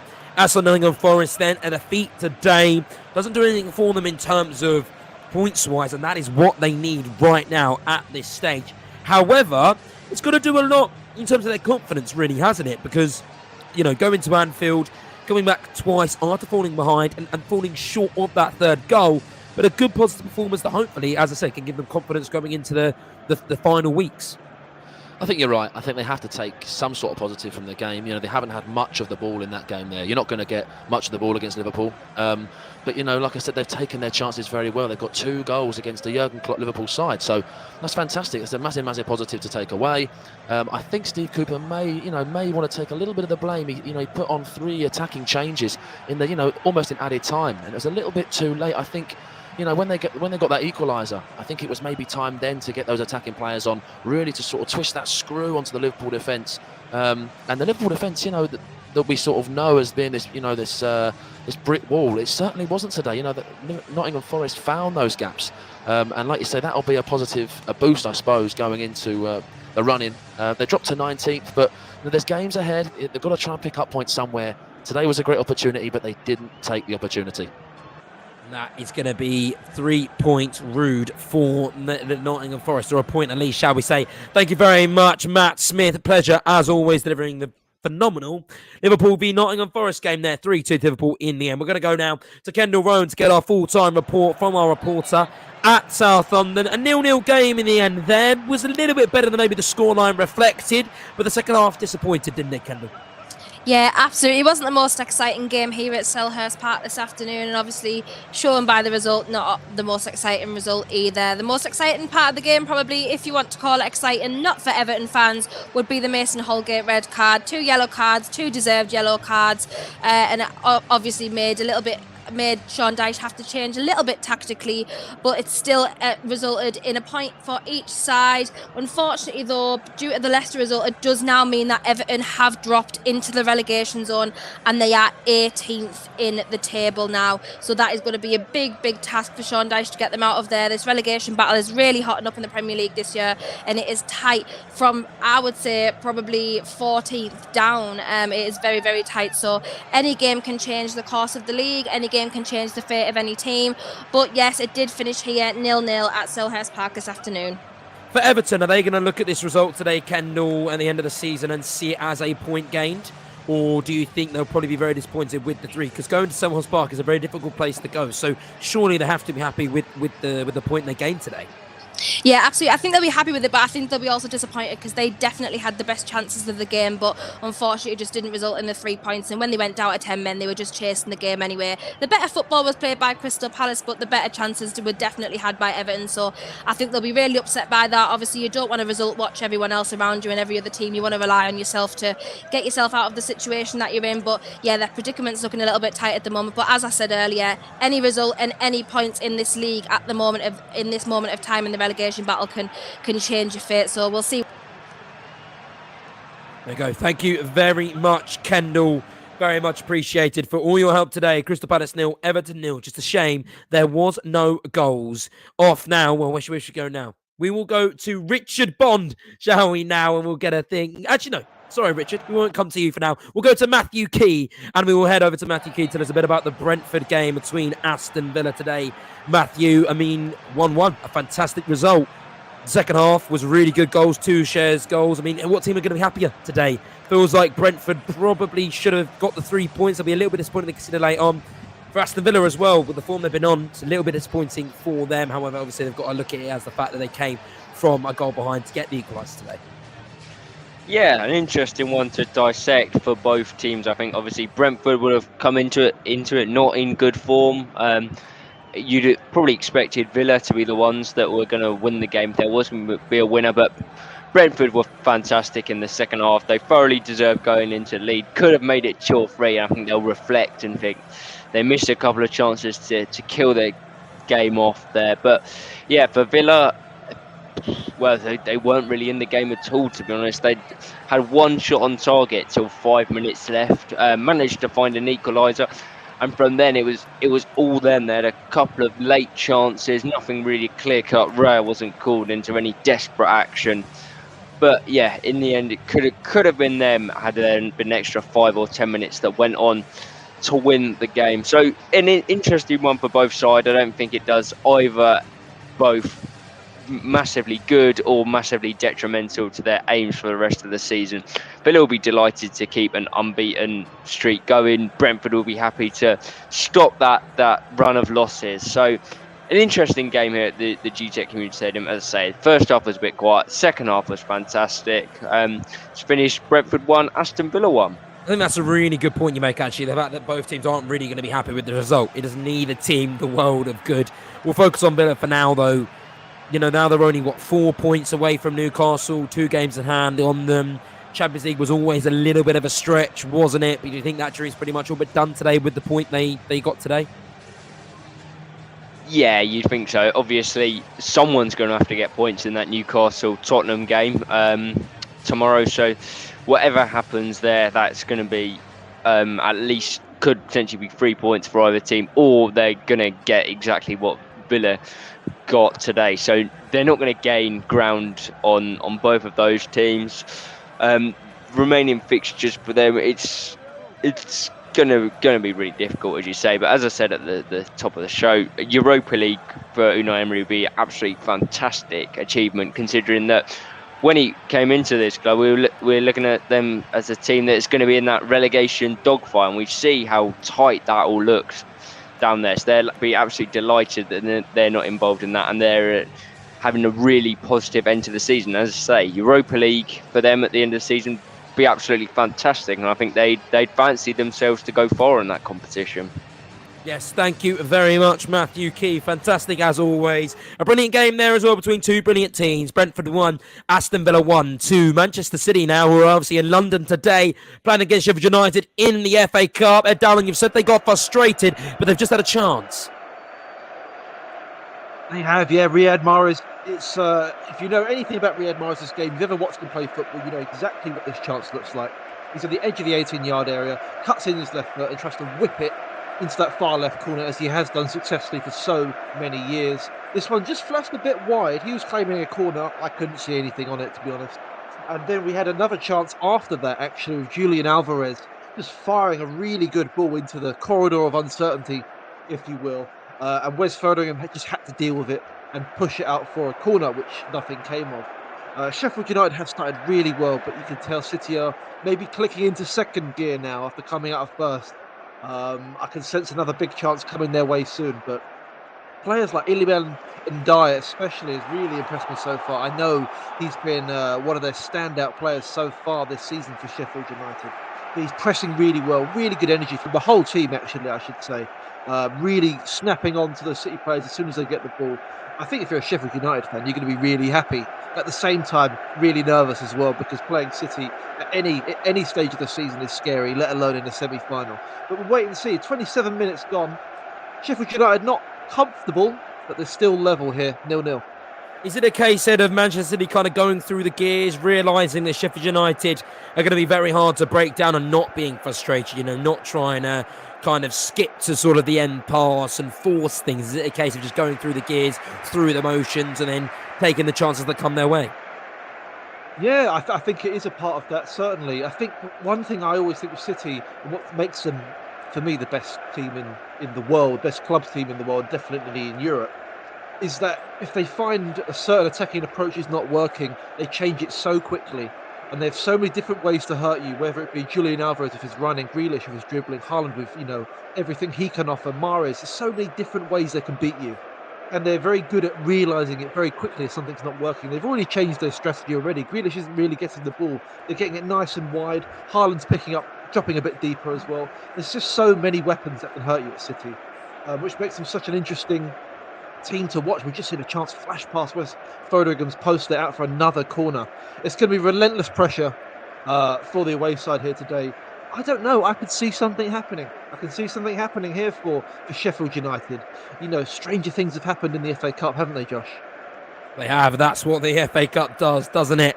It really does. I'm saying does quite a lot there, but it really does cause the things that you don't think to happen. And finally now we're going to get to Richard Bond. Thank you very much, Ed, for your contribution there. But now we are going to go to Richard Bond, who we're finally getting around. So there's a bit about the game between Leicester and Wolves today and what is a crucial, and that is probably an understatement, win for Leicester.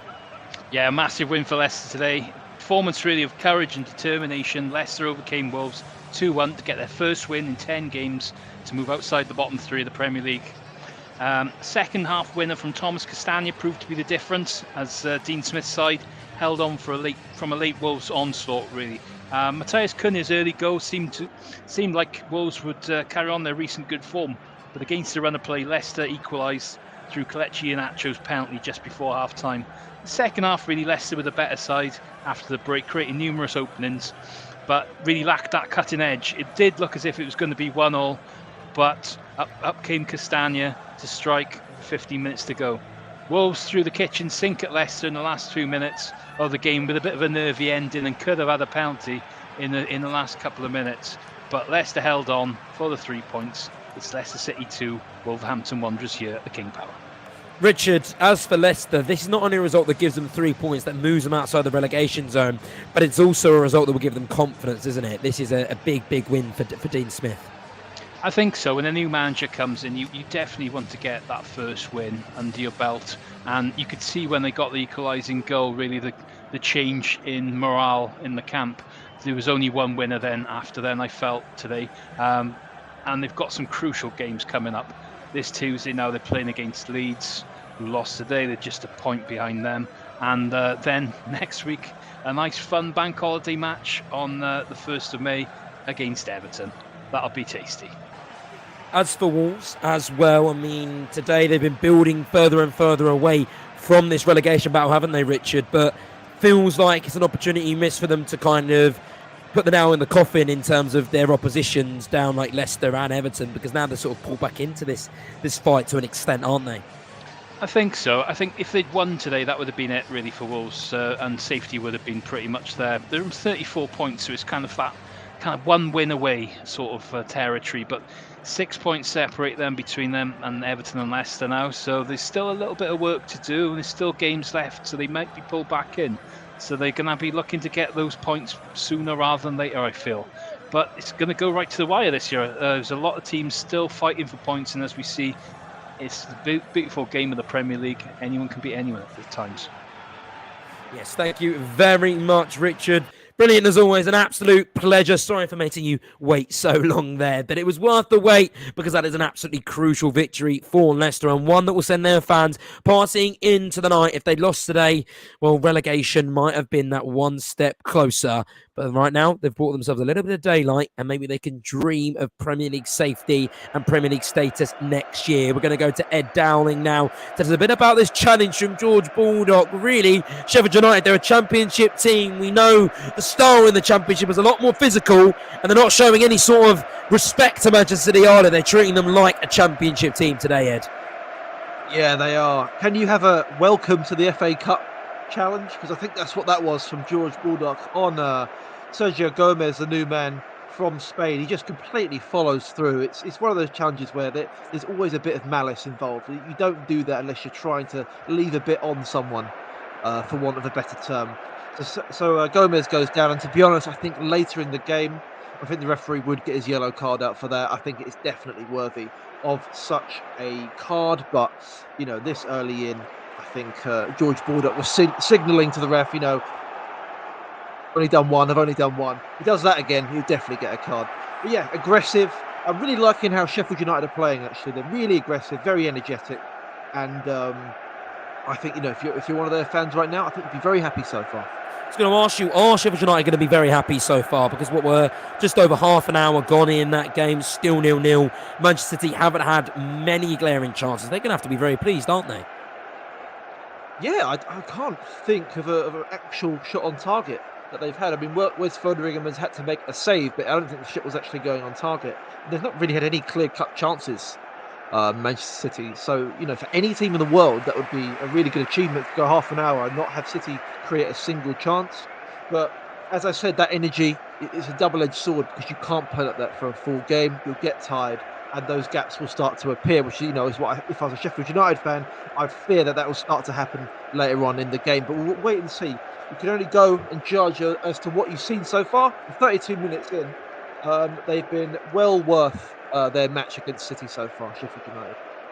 It's really good to see, isn't it? A cracking game boiling up between Manchester City and Sheffield United.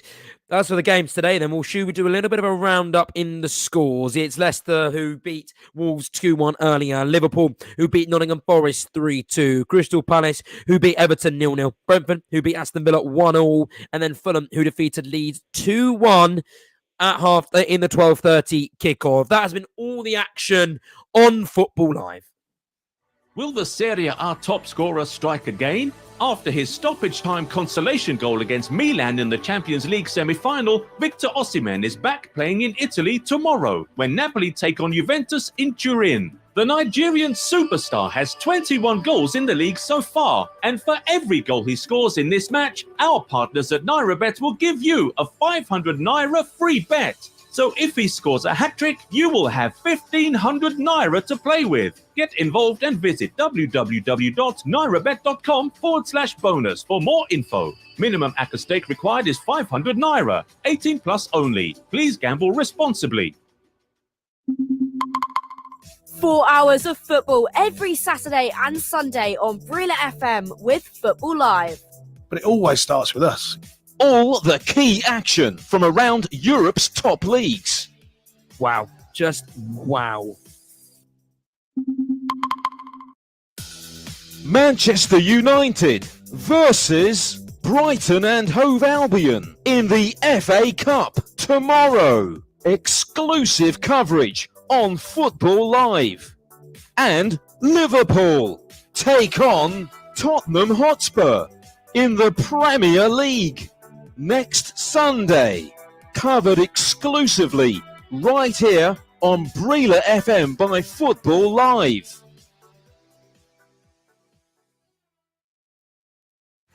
You are listening to Football Live on Brila FM, powered by NairaBet. Have your say on today's action and interact with Brila FM on Twitter at Brila FM 889, on Facebook at 889 Brila FM, and on Instagram, Brila FM 889. It is drama you will not want to miss. Well, against all the odds, Bournemouth are taking the lead and not a single shot on target up to this point. Yeah, it was a James Ward-Prowse classic. He just kills it beautifully. Oh, it's been absolute chaos. Yes, Josh. Football's a cruel game. You can have all the possession you want, but if you don't put the ball at the back of the net. It was again Kate and Son, like the good old days. This show never disappoints. Yes, well, it's Brentford 0, Crystal Palace 1 here, and it's Eberechi Eze who's got the goal. Oh my word, Josh. I cannot believe how Phil Foden has not made this 2-0. Yes, Barry, it's a second goal for Borussia Dortmund, and the Die Schwarzenegger are running away with it now. Today's show is powered by Hollandia and Chivita. Yes, thank you very much to Narabet, who do sponsor this show. In about 20 minutes, we will be with Femi and the team for our last ad break in Nigeria. And what a show it has been. There's been goals everywhere. There's been drama everywhere. And we're not done yet because we are covering Manchester City v Sheffield United, but it's still 0-0. You didn't miss anything in the ad break. We'll be with Ed Dowling shortly. But for now, we are going to have to go.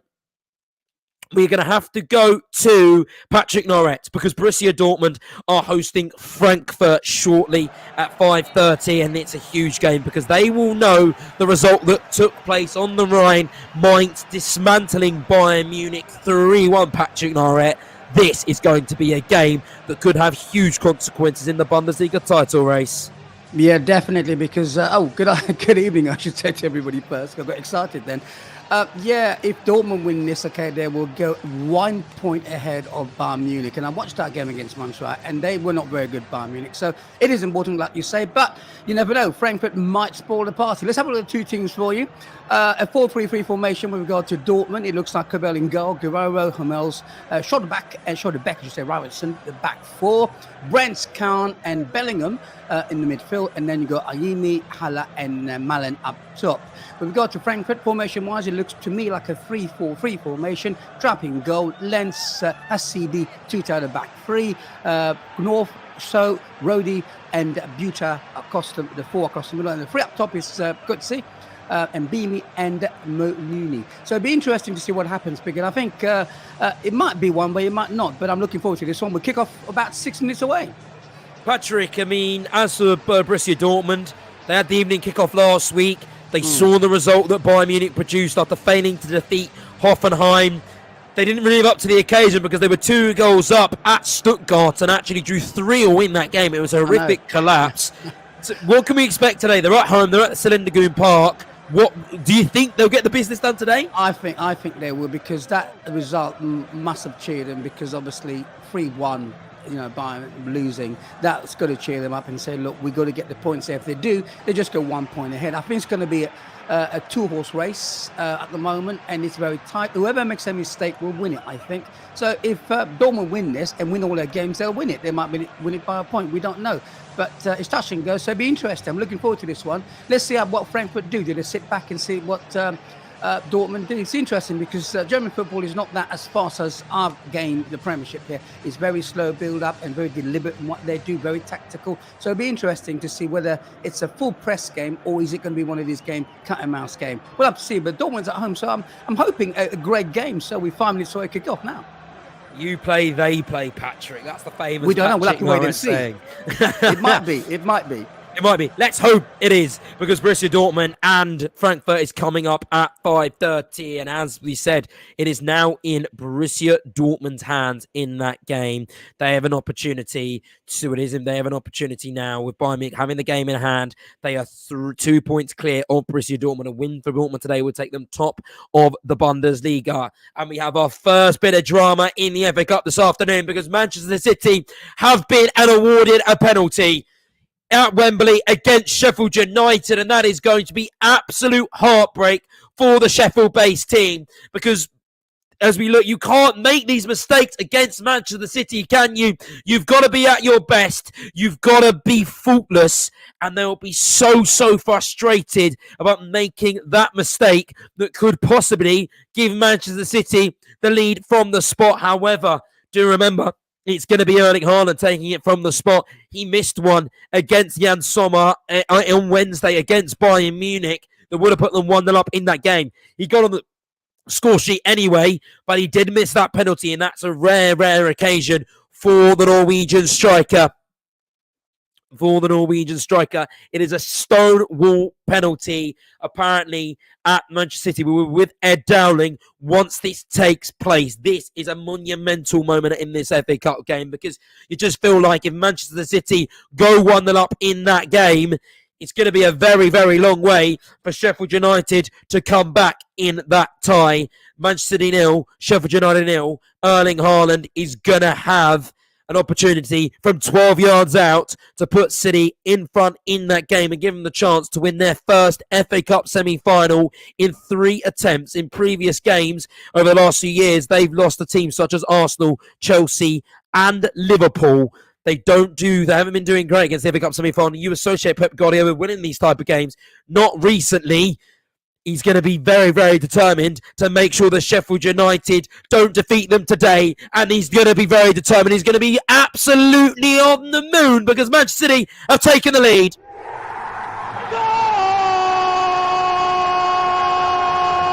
The goals, powered by NairaBet.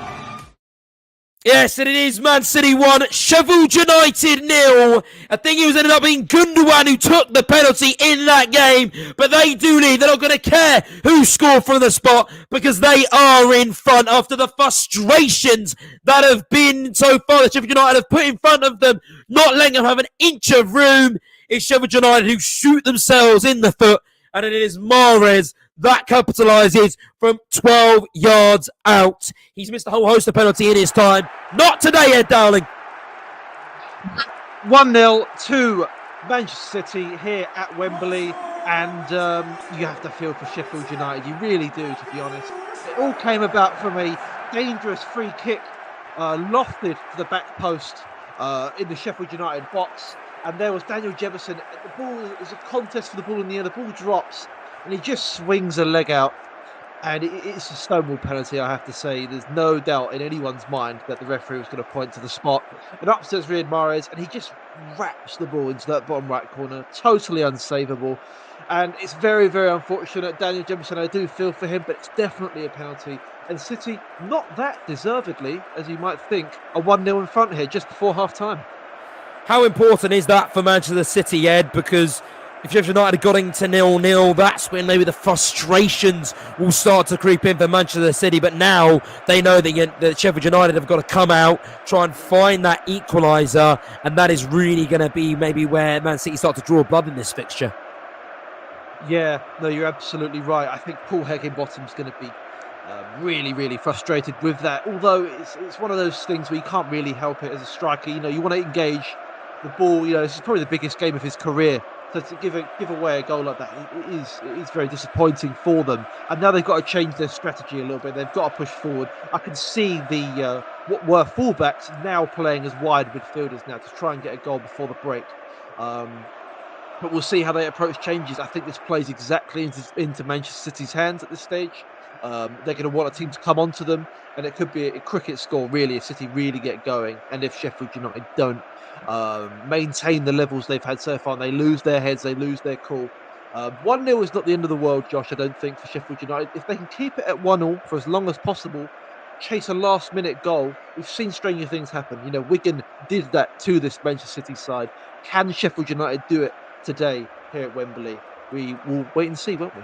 I mean, it's going to be a big blow for Sheffield United, isn't it, though? Because, like you said, it's going to be a big boost for Manchester City. It's going to be equally a big blow for them. It's not the end of the world, but it's definitely not ideal, is it? No, I think if you had to ask Paul Heckingbottom or any Sheffield United fan, and you said, look, you'd be 1-0 down at half-time from a penalty, I think, you know, to be honest, you wouldn't take that, so to speak, but that's not the worst-case scenario in the world, playing against Man City in this kind of form. However, it is very disappointing, you know, so far, especially for Jefferson himself, to make such a rash challenge like that. If you get the time to see it, it's definitely a penalty. It's a challenge. A defender never, ever makes a tackle like that. He just swings his leg out and completely sides Bernardo Silva down, who actually was holding his leg for some time afterwards. So you know it hurt. But it's very, very disappointing for the away side. And they're going to have a real think at half-time. How are they going to change it? How are they going to come out in that second half and improve against the City side, which can really score so many goals against you if you're not careful? As in that exactly what Sheffield United fans are going to fear the worst of in the second half. 2 minutes added on time at Wembley. Looks like we'll be going into that game 1-0. Borussia Dortmund they have just kicked off against Frankfurt. The game was a 5:30 kickoff. 2 minutes into that tie. And between Lazio and Torino, half an hour gone in that game. No reports are on there, but we're going to keep you updated. It's 0-0. Right now, though, it's time to bring in John Kane because I teed him up a little bit earlier and then we never heard from him again. Don't worry, he's still here. He's still behind the scenes. It's because he's been such a jam-packed, action-thrilling football live show, hasn't it, John Kane? It has indeed, and we have seen loads of goals today as well. It didn't start well, didn't it, in the first half in some of the games, but it sort of lightened up a bit. I think the only team that actually didn't sort of take advantage of things was actually Palace, wasn't it? Because everything got a man down. And you would think Palace, even though that Palace more or less safe at the moment, aren't they? They're 12, 37 points. They think they're safe. Roy Hodgson doing a fantastic job, and I thought they might actually go for it. But I think they seem to be happy with a point, to be honest, by it comes to the end of it. And I'm sure Sean Dyche, I don't know what to say. You know, was he happy? Was he not? He probably was after playing with 10 men, I suppose, especially away from home. But it's a chance probably for Palace just more or less to get them into that 40-point mark, which they failed to do so today. Yeah, and this is what we love about the Premier League season when we get to this point is the fact that every single result matters. You know, maybe in December time, Crystal Palace v Everton, no one would care, no one would matter. But right now, that it's a huge point, and you're always asking yourself what could have been, and that is exactly what both sides are going to think about what could have been. Because Crystal Palace, they had 10 minutes with Everton where they were down to 10 men, and 3 points would have pretty much secured their Premier League safety. So they're going to walk away feeling a little bit disappointed, won't they? They will be, yes. But in the day, like I said, they see themselves a bit safe, don't they? So more or less, is sort of they see it as a bonus. You know, away from home, they got a point for Everton, but for Palace, it's just Roy Hodgson doing what Roy Hodgson do, and he's getting the job done, isn't he? A win against Leeds and win the other week as well. It's a remarkable job. What 74, 75-year-old manager coming back is fantastic, absolutely fantastic. Yeah, he's an old age, not quite as old as you, John. But I thought you were going to say that. I was waiting for you to say that, but no one's as old as me. But to be fair, when managers go back to the old clubs, it's always very hard, isn't it? And but he's so experienced, and he know what he's actually looking for. He knows what he's doing, and I mean, people talk. There's a talk, isn't there, about Pochettino going to Tottenham, and you know, as a Spurs fan, I don't like managers going back, or even players going back to the old clubs, because it's never the same. It's never the same. But I think with Roy Hodgson, he came back as a caretaker manager, so he knows he's not going to be in a job next season. So it's a completely different issue. He's got the experience. It's just like, you know, so it's absolutely works out fine for him. It's not working fine for Frank Lampard as a caretaker manager, but it's a completely different story. But as far as for Roy Hodgson, he's been everywhere, hasn't he? He's been in Switzerland, he's been in Sweden, you know, obviously in the Premier League, in Serie A. People forget that he actually was manager of Inter as well. He knows what he's looking for, and he definitely knows what he managed to pick up from Patrick Vieira last month. He is, and he's going to be very, very experienced. We're going to head down quickly, just because half time between Manchester City and Sheffield United. We'll be with him shortly. Before we do that, John, though, I just want to ask you just quickly. I mean, we will come to that. I just want to ask you about Everton and Sean Dyche in terms of the fact that he's not doing very great, is he? Because like we said, it was painted a picture of success and safety for Everton when he was appointed. However, today and another loss today for them means that they're now winless in 12 Premier League away games and have won just one of their last 9 Premier League games as well. Everton, they're in a little bit bother, aren't they? They are. I mean, table-wise, they're 18th. Same games as Leeds, Leicester, Forest and Southampton, but the only difference is Everton are 18th with 28 points, same points as Leicester, who won today. Fantastic win for Leicester today under Dean Smith. Leeds on 29th, they lost early on today, so actually Leeds losing, Forest losing to Liverpool, of course, on the game of the day, they helped Everton in a way. So Everton have to thank Liverpool for keeping Forest below them. Otherwise, we'd be in even bigger trouble. We would probably see them in 19th position if Forest came out with anything of that game. And I suppose they have to thank Arsenal as well in a way, because yesterday Arsenal being 3-1 down with a minute to go, and they scored 2 goals. It's not only just dented Arsenal's chances, but it's actually dented Southampton chances trying to get anything out of it, because they've got 24 points. There'll have been 26 points, which makes a big difference come the end of the season. However, Southampton gave away the game really, and it wasn't any good for Southampton or Arsenal. But that helped Everton. That definitely helped Everton. Forest losing, Leeds losing, Southampton drawing last minute yesterday. But Leicester were the ones who actually caused them problem today, didn't it? Because winning today, fantastic win against Wolverhampton Wanderers, actually put Everton into that bottom 3. They will. Like we said, every single game matters. Every single game has an impact on some sort of. We will get to Arsenal shortly because we need to discuss that killer blow to their title race. For now, though, we're going to go to Ed Downing because it is 1-0 to Manchester City at half-time at Wembley in northwest London. And a killer blow for Sheffield United, wasn't it? You could see that late on, but it was a killer blow that they inflicted on themselves, Ed. Yes, half-time here, Josh. At Wembley, it's 1-0 to the team expected to run away with not only the game, but maybe the competition, Manchester City. And it came for a penalty from Riyad Mahrez. Really, really well taken penalty, but it's right on the cusp of half-time. And a really foolish penalty from Daniel Jefferson, the forward for Sheffield United, who came in quite late today to replace Ollie McBurney. He swung a leg out, completely scythed down Bernardo Silva, who in any case is very good at getting those fouls. But he didn't need to even con the referee. That's a Stonewall penalty, and Mahrez dispatched it very, very comfortably. As for the game generally, Sheffield United were largely comfortable, with the only shot on target in the game so far being the penalty. So Paul Heckingbottom's going to be very, very frustrated with that as a way to go behind against such a good team who can create in so many different ways. So for it to come through your own players' foolishness, if you like, rashness, would be a point of frustration for him and Sheffield United. But I think so far they can hold their heads high on what's been a very good performance against such a good team. As for the second half, they're going to have to come out. They're going to have to change things up a little bit because they're chasing it now. And one thing I forgot to mention earlier, Josh, they're going to want to play at Wembley one more time, Sheffield United, this season. And that will be hopefully for the FA Cup final. If they come here again, it would likely mean that they're in the playoff final, which is not the best place to be considering where they are in the Championship. They're second. They're right behind Burnley, who are up now.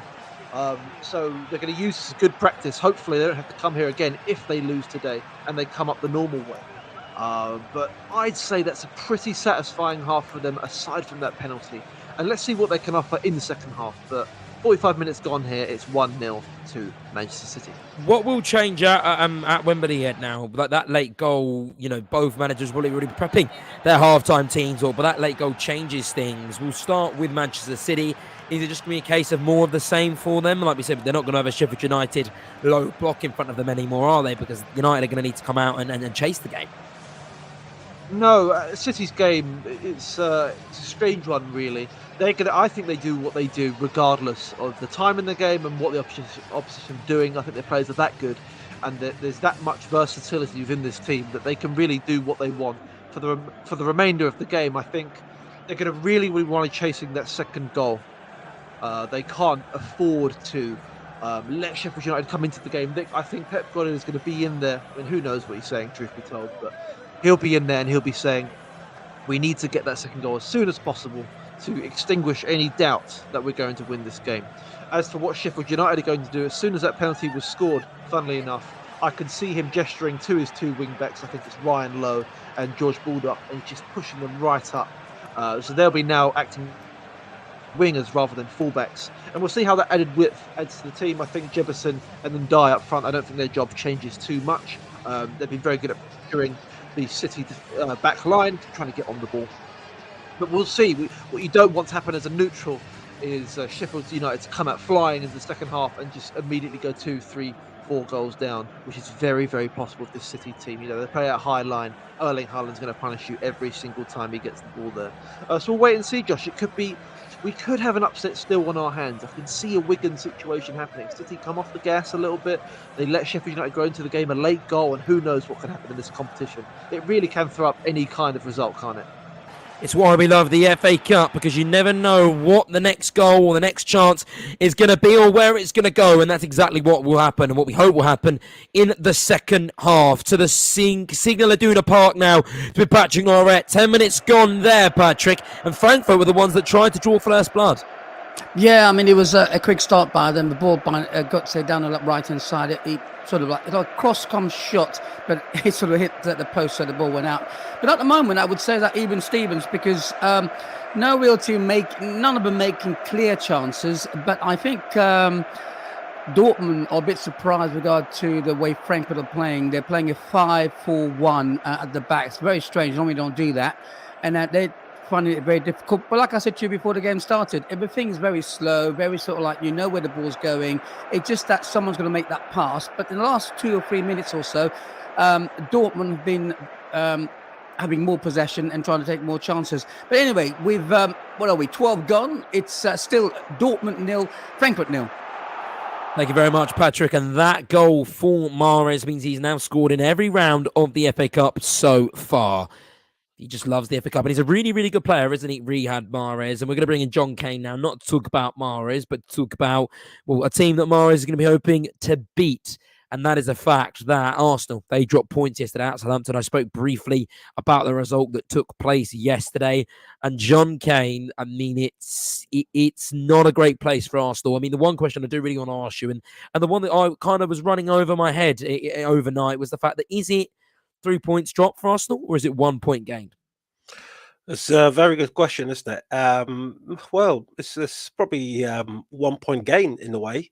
Only for the reason being is because they were out of the game. They were 3-1 down until literally seconds away from full time. So they probably thought they would deserve more. They were piling the pressure, weren't they? They were literally piling the pressure.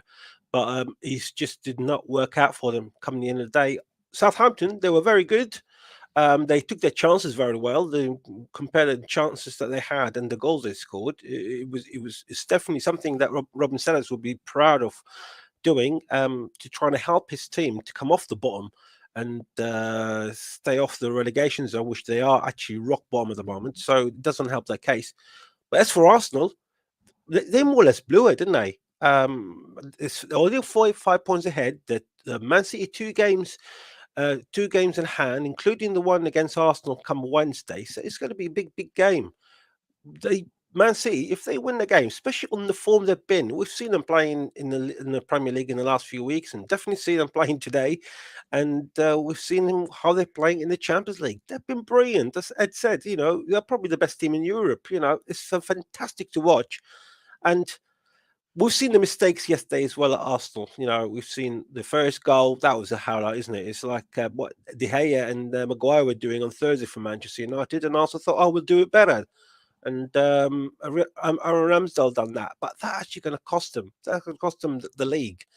But I think if you speak to every single Arsenal fan beginning of season, I think they would be very happy with the top 4, let alone winning the league. So if they end up coming second or even third, if they finish third in a 2-horse race come the end of it and do Spursy as they call it, then that's a completely different matter. But if they finish top 4, that is a fantastic achievement for Arsenal coming into the season. But I think all eyes now, isn't it, is for that game on Wednesday. It's going to be a big game. Manchester City are just it's going to be hard to beat, isn't it? Is for Arsenal, if they can't beat Man City or at least get a point, then might as well kiss the title goodbye.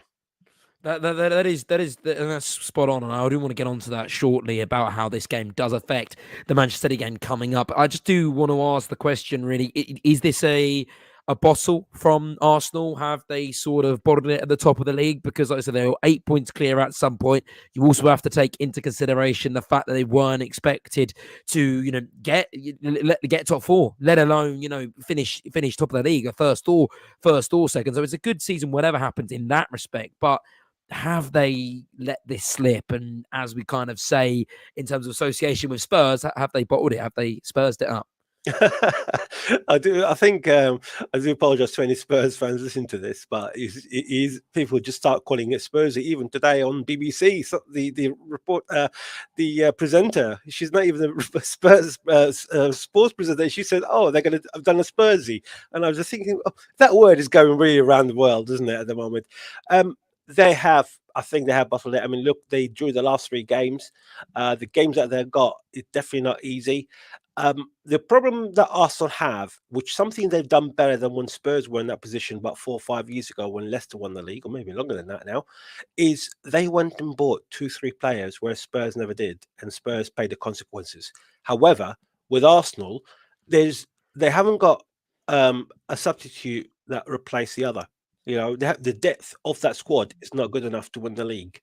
Man City, you take anyone off, there's always someone in. I mean, come on, Man City, they afford to put Kyle Walker and Foden, on the bench for most of the games, and they're still winning the games, and they're on fire. Whereas Arsenal, you take Odegaard, who's they got instead? They haven't got anyone really in Odegaard's caliber. And that's the problem that they have. They haven't got anyone to replace a few of the positions, and that is their downfall. But something to learn from Mikel Arteta. All credit to Arsenal for being there and give it a great run, and definitely entertaining stuff, isn't it? All the way up, probably going to be to the end of the season. But that depth needs to be increased, and bringing Jorginho in probably helped. And Trossard, I think, is a fantastic buy from Brighton. However, it's not enough really. You need to find at least 2 or 3 players on top of the squad they have to able to compete and win the league. If they win it, fantastic for them. If they don't, it's something to learn from. I mean, the league is pretty much decided on Wednesday, isn't it? When they travel to the Etihad. This sort of game and the form they've had, 3 draws in a row now, it is a momentum killer, isn't it? So how do you think that result yesterday on Friday and recently affects their chances to Manchester City to try and get a win, which is what they're going to need to get? Oh, absolutely. I mean, the ball is definitely in Manchester City's favour, isn't it? It's now literally Manchester City's title to lose, because they're 2 games at hand. Win the 2 games, including the one against Arsenal, they get 76 points, and the rest, Man City will think they'll try to pick up all the points they have. Whereas Arsenal they'll be hoping if you can get a draw against Manchester City, that'd be fantastic for them, because that will keep that gap to 5 points. So that is one thing that Arteta's probably got in mind, is let's get at least a draw, that 5 points, and that ball will be in more or less still in Manchester City's hands, but it's better than never. Thank you very much, John, and thank you very much for your contributions there. We'll be with you shortly to discuss more on Chelsea and the rest of the team. But today, we have just had our first goal in the Bundesliga.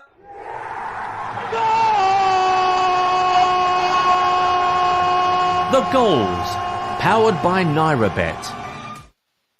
Borussia Dortmund have taken the lead in what is a crucial game for them at the top of the Bundesliga. Remember, if they do win today and do get 3 points, they will go top of the German league table. And Patrick Norret, still in the Park, must be going absolutely mental. Yeah, I can hear them. They're loud. I can hear the announcer really shouting. Nice move down on the left-hand side. The midfield player got it inside the box, and again, guess who was there? I was about to say, if you came back to me, I haven't heard from him at all. Didn't touch the ball at all. The man Bellingham, he curled it, bottom left-hand corner. What a goal, great goal. So with, 20 gone. It's Dortmund 1 and Frankfurt 0. Thank you, Patrick. And we also have another goal in the Serie A.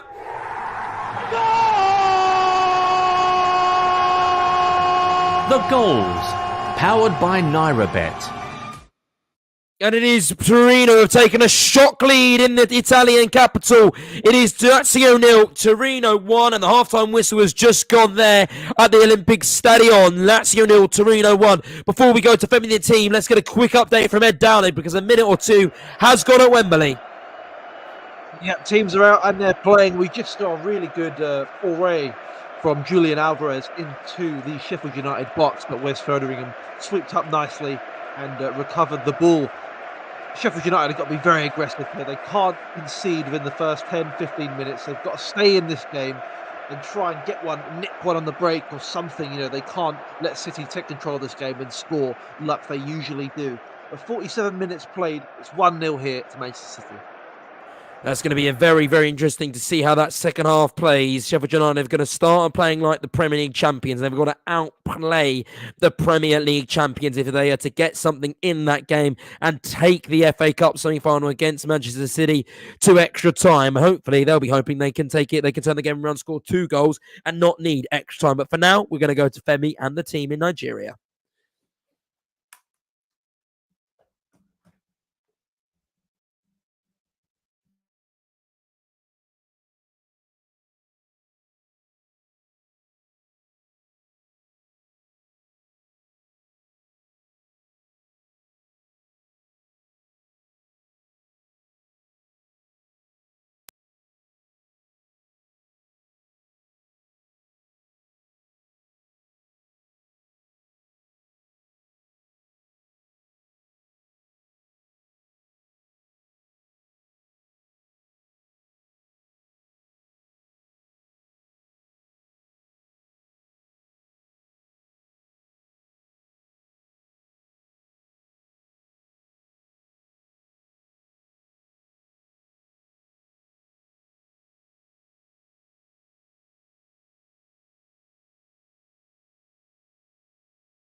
You are listening to Football Live on Brila FM, powered by NairaBet, with Josh Bailey. Thank you very much. Family, the last time we'll hear from them on this show today, but obviously they'll be taking over of the show ends at 6:30. A lot of you talking about Tuchel, Thomas Tuchel and Bayern Munich. Heard one first viewer saying, Tuchel, don't kill this team. I mean, it is really, really diabolical for Bayern Munich. It has been a disastrous few weeks. They took a risk. It hasn't paid off, and their season is falling apart. They're in unknown territory after the highs and the successes of the last few years. They've won 10 Bundesligas in a row. They're looking to make it 11, and they're not looking like they'll do it right now because Borussia Dortmund have doubled their advantage. The goals, powered by NairaBet. Passionate, take it away. It was such a simple goal, you know. Dortmund's keeper, Kobel, long kick forward. Adeyemi rose up, headed the ball, and who was there? Marlon, one on the back of him. Goal. So basically, it's straightforward 1-2-3 goals. You know, it's now with 27-28 gone, it's Dortmund 2, Frankfurt 0. So they're going top this evening, I think, 1 point ahead of Bayern. Patrick, I mean, you're right. They're now currently on 60 points, 1 point ahead of Bayern. Are they playing like a team that are maybe worried about the result? Or are they playing with freedom? Do they seem confident, Dortmund? They must be. They're 2-0 up. To be honest, they haven't made what would say clear chances. They've just been playing within themselves. It's just that when they get to the final third, they're clinical. I mean, their first goal, Bellingham goal, was a really good goal because Frankfurt lost the ball, they won it, and then Bellingham in the box and they scored it. But the second goal was just route one. Deeper, headed on, and goal. So they're playing within themselves, but it's a game which I think if Frankfurt get one, they can get another one. So it's not all over yet. Frankfurt are trying to hit them on the break, but I think they're playing within themselves. I wouldn't say I'm watching a super side who's going to go forward each time and score, but they are very deliberate what they do. When they get to the final third, they play the right pass and always try to create a chance. So it's, if you didn't know who was near the sitting second or sitting sixth, right, you would think, well, they're both mid-table teams. The only difference is the clinical. Dortmund are clinical and Frankfurt are not. So what are we? With 30 gone, still Dortmund 2, Frankfurt 0. Maybe not a surprise because Frankfurt, they haven't won a game in 7. That has left them 9 points off the UCL. But right now, Borussia Dortmund, they're top of the Bundesliga, but they were in the position a week ago. That time they were at Stuttgart. They lost that game. So they drew that game 3-0 after being 2-0 up away from home. They crumbled. They felt the pressure. Let's see if they feel the pressure today. If you're a Bayern Munich fan, you're certainly hoping that they will, or you team will be going into next week, into game week 30, 1 point behind BVB, Borussia Dortmund. Right now, though, we're going to over to Ed Downing and to Wembley because we're about 10 minutes into the second half there. Ed, how's it gone? Yeah, it's been much like the first half, to be honest. Obviously, there's been a load of corners so far for Manchester City. I make it 10 so far, which at this stage is pretty unheard of. To Sheffield United's 1, which is in the first minute of the game, funnily enough. We've just seen a chance flash wide from Haaland. It was a bit of a half chance, really. Sergio Gomez cutting onto his left foot, whipping a nice ball in at the back post. But Haaland is quick, but he's not that quick. He just couldn't get a really good connection on the ball. It looks like Ollie McBurney is warming up on the touchline. I think either Jefferson or likely Jefferson and Nottingham will come off. They haven't really had a lot of luck, to be honest, since the restart and the first half, and it could be a good idea for Sheffield United to get more of a focal point in Ollie McBurney. He's very tall. I think he's 6'2", 6'3", and maybe see what he can do. We've just seen a really terrible shot from Julian Alvarez there. But about 57 minutes gone, 1-0 to City. They're comfortable, but as you know, things can change in an instant in this competition, Josh. Ed, for Manchester City, are they going to be really hoping to put this game out of sight because they've got a huge game against Arsenal coming up on Thursday, a game that has really means now so much more after the point that dropped, the 2 points that Arsenal dropped yesterday. So is it going to be a case of Manchester City kind of trying to put this game out of sight so they can cruise to an extent and then focus their minds to Thursday? Yeah, I think you're right. I think if I was a Manchester City fan or the manager, one thing you would be slightly worried about is labouring in this game, winning it, but then maybe Grealish picks up an injury or Haaland picks up an injury, they should be able to win this game comfortably with their second string. And fair play to Guardiola. He's playing his strongest team out there. He wants to win the FA Cup. It's always a good thing to see. But for me, the ideal City sort of situation would be to get another goal quickly, through any means, and then let's start rotating the squad. Let's bring some more of the peripheral players on and save players like Grealish, like Haaland, Gundogan, etc., etc. I could go on. For the important fixtures for City's near future, that would be Arsenal next Thursday. That's the real crunch match, isn't it? Crunch match that will mean so much, but right now they've got to deal with this one. Manchester City 1, Sheffield United 0. We're going to go back to Patrick Naret now to tell us about a chance that Dortmund just had. Yeah, it was a ball where Adeyemi found himself 1v1 against the Frankfurt keeper, took his shot and the keeper saved it. But what happened was a Frankfurt defender ran around the corner and injured the keeper. But it seems to me he was down for about 2 or 3 minutes. He's up again now. So with, with 33 gone, it's still Dortmund 2, Frankfurt 0. Now, John Kane, he's a betting expert. He's a football expert. We use him for everything, but right now he's going to go and give us our best odds for Naira Bet. Our best odds on Naira Bet to see what kind of way you can place your bets if you'd like to. So, John Kane, please take it away. The very latest in-play odds with Naira Bet. Thank you very much, Josh. Yes, the very latest. In fact, I can tell you it's been suspended at Manchester City because of a goal. So we'll go back to Josh Bailey and Ed Downing very, very shortly on the news of that goal. It is Manchester City 2. Now, Sheffield United 0 in the 60th minute. I haven't got any details of who the scorer is, but we'll come back to you very, very shortly. In Serie A, they just kicked off in the second half. It's Lazio 0, Torino 1. Lazio 5.25 for the win. The draw is 3.10, and for Torino win, it's still 1.91. So the fans, the book is still more or less favouring Lazio for a good comeback, which is very short odds indeed. Spanish La Liga, 34 minutes gone in 2 games happening as we speak. Valladolid are leading Girona by a goal to nil. Valladolid at 1.40 for the win, 4.75 for the draw, and 9.0. In fact, it just got to 9.50 for a Girona win. Real Sociedad is 0-0 against Rayo Vallecano. Real Sociedad at 1.80 for the win, 2.88 for the draw, and 7.0 for a Rayo Vallecano win. And finally, I'll say finally, there's probably 2 more games for you. The other game that we're concentrating in the German Bundesliga, Borussia Dortmund are leading, as you heard from Patrick Naret, by 2-0.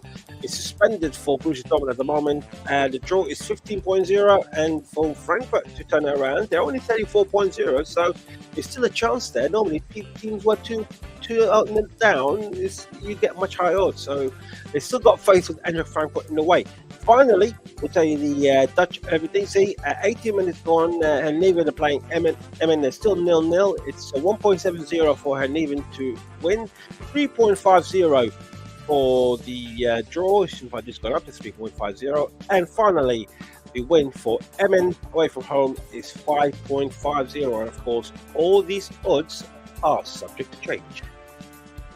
As John Kane mentioned there, it is heartbreak for Sheffield United because they have conceded on either side of half-time, which now means they trail 2-0 to Manchester City.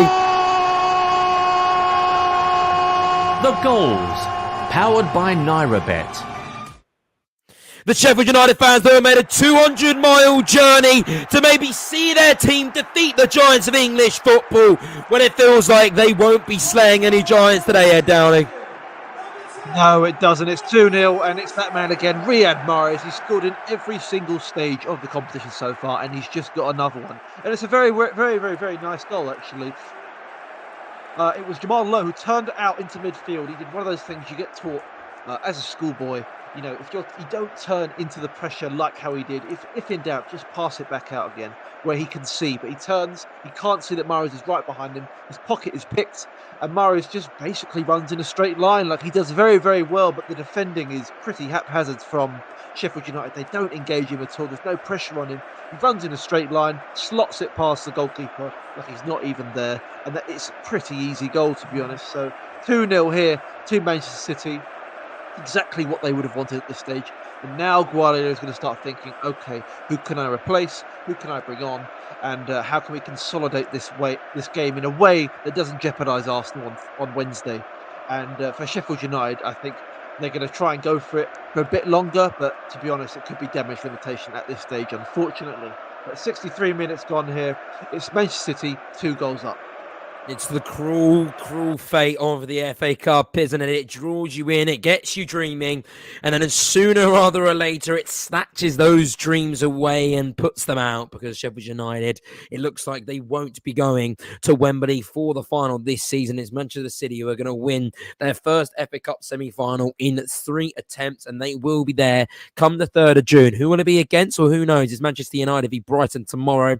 That game is going to be covered by Barry Swain for you. He will be the host of that game. As the reporters, I'm not too sure who is covering that game, but I'm sure whoever they are, they're going to be brilliant and very, very good.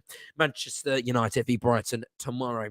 We're going to bring John Kane in then right now to talk about what a lot of you were talking about over the halftime with the Nigerian break with Femi and the team, with the fact that Thomas Tuchel and Bayern Munich, it's not Premier League action. However, it has ramifications all over Europe, doesn't it, John Kane? Because it's very dark days for Bayern Munich indeed. It is, isn't it? It's always very surprising to see Bayern Munich struggling to win the Bundesliga over the last 10 years or so, and Bayern Munich, I mean, they sacked Nagelsmann, and I still till now, and I think I spoke to Billy Andrews about it before, I don't know. However, I think you've got a goal. We do have a goal. It's a 3rd goal for Manchester City.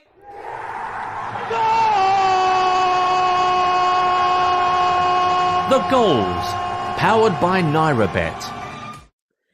That is the game out of side for the blue side of Manchester and Pep Guardiola's team. I asked the question to Ed Dowling whether they'll want this game home and dry by the time they reach the 70th minute so they can relax and think about the game on Thursday. Well, that's exactly what they have done. You just felt like as soon as Manchester City got that first goal, it would be out of sight for Sheffield United. Manchester City would go to 2nd, 3rd and 4th gear, and that's exactly what they've done through a Riyad Mahrez hat-trick there, Dowling. Yes, really, really well played by Riyad Mahrez. He's had such a good day. He loves this competition, doesn't he? The FA Cup, and it's the perfect end for him. It's Jack Grealish dribbling with the ball, really, really, really good. Cuts it through the box, somehow it makes its way through about 8 Sheffield United players. And there he is on his left foot, around about the tip of the 18-yard box, just fires it into that bottom right corner. What a good day for him. I think that's 3 goals with his left foot, so no perfect hat-trick, obviously. But now City are home and dry. It's game, set and match, and they just got to think about the next game now, as they often do. But it's been a good performance, I'd say, from Man City. It's not been their best. I don't think they've needed to be at their best. And just looking at the replay from that goal, it's right in the middle of Fotheringham's goal. He has to do a bit better than that, if I'm honest. He was way, way off to the right side of the goal. He needed to be a bit more central. I'm not a goalkeeper, so who am I to tell him how to goalkeep? But from my angle, it looks like he should have got a bit closer to that goal. But Riyad Mahrez doesn't care. Pep Guardiola doesn't care. This game is done. On to Wednesday. And look, Man City, they're in an FA Cup final. They are. Well, you never know, Ed Dowling. You never know. Stranger thing happened in this competition. Quick word on Riyad Mahrez, Ed. He feels like he always delivers these top performances. He feels like he always steps up for Manchester City, that maybe doesn't get the respect from the other teams and the other fans around him. Would you agree with that? Yeah, I think he's perennially underrated in this league. And whilst Salah, rightly so, gets the plaudits of being probably the best African player to ever play in the Premier League, there's a debate for you, by the way. He's certainly the best Algerian to ever play. I think one of the best Africans as well. He's just such a good player. Man City and City, they rotate their attackers. I'm just seeing Grealish walk off the field now. Jack Grealish barely gets the credit he deserves. These are all world-class players. And Riyad Mahrez is just one of them. And he's had a really good day today here, John. He has had a really, really good day. I tell you who's also having a good day is Borussia Dortmund, because it's deja vu in Germany.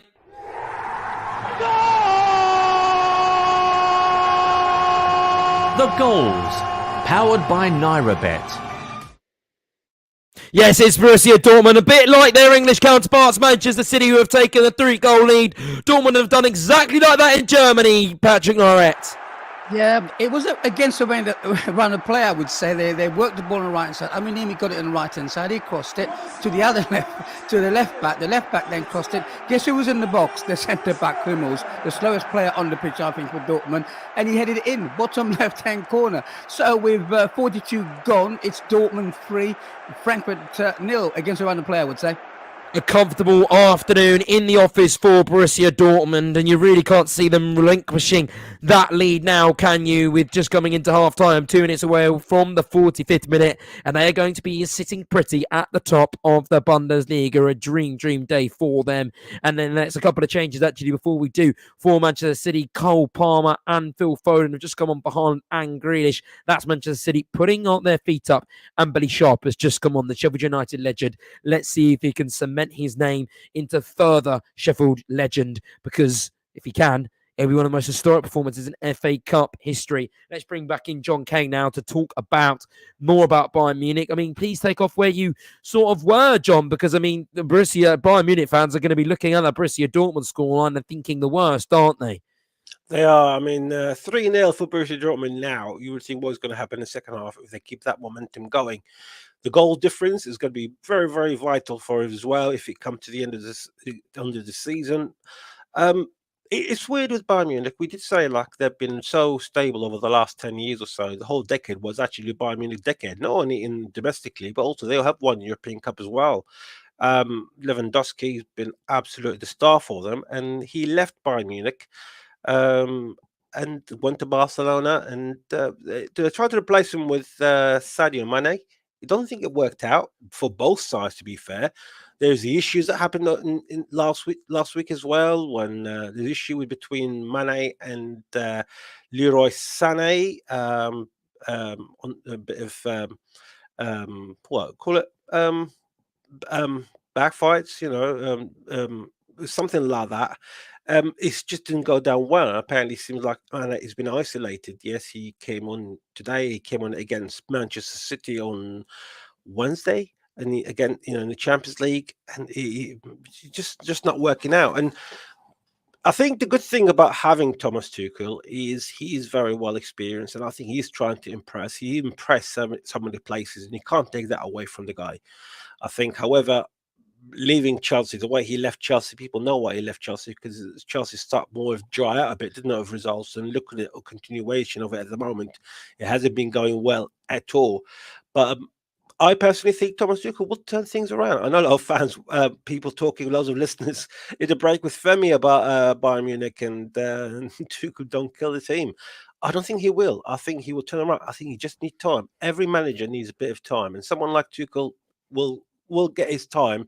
And if they don't win the Bundesliga this season, they will win it next season. But still puzzles me that they've sold Nagelsmann.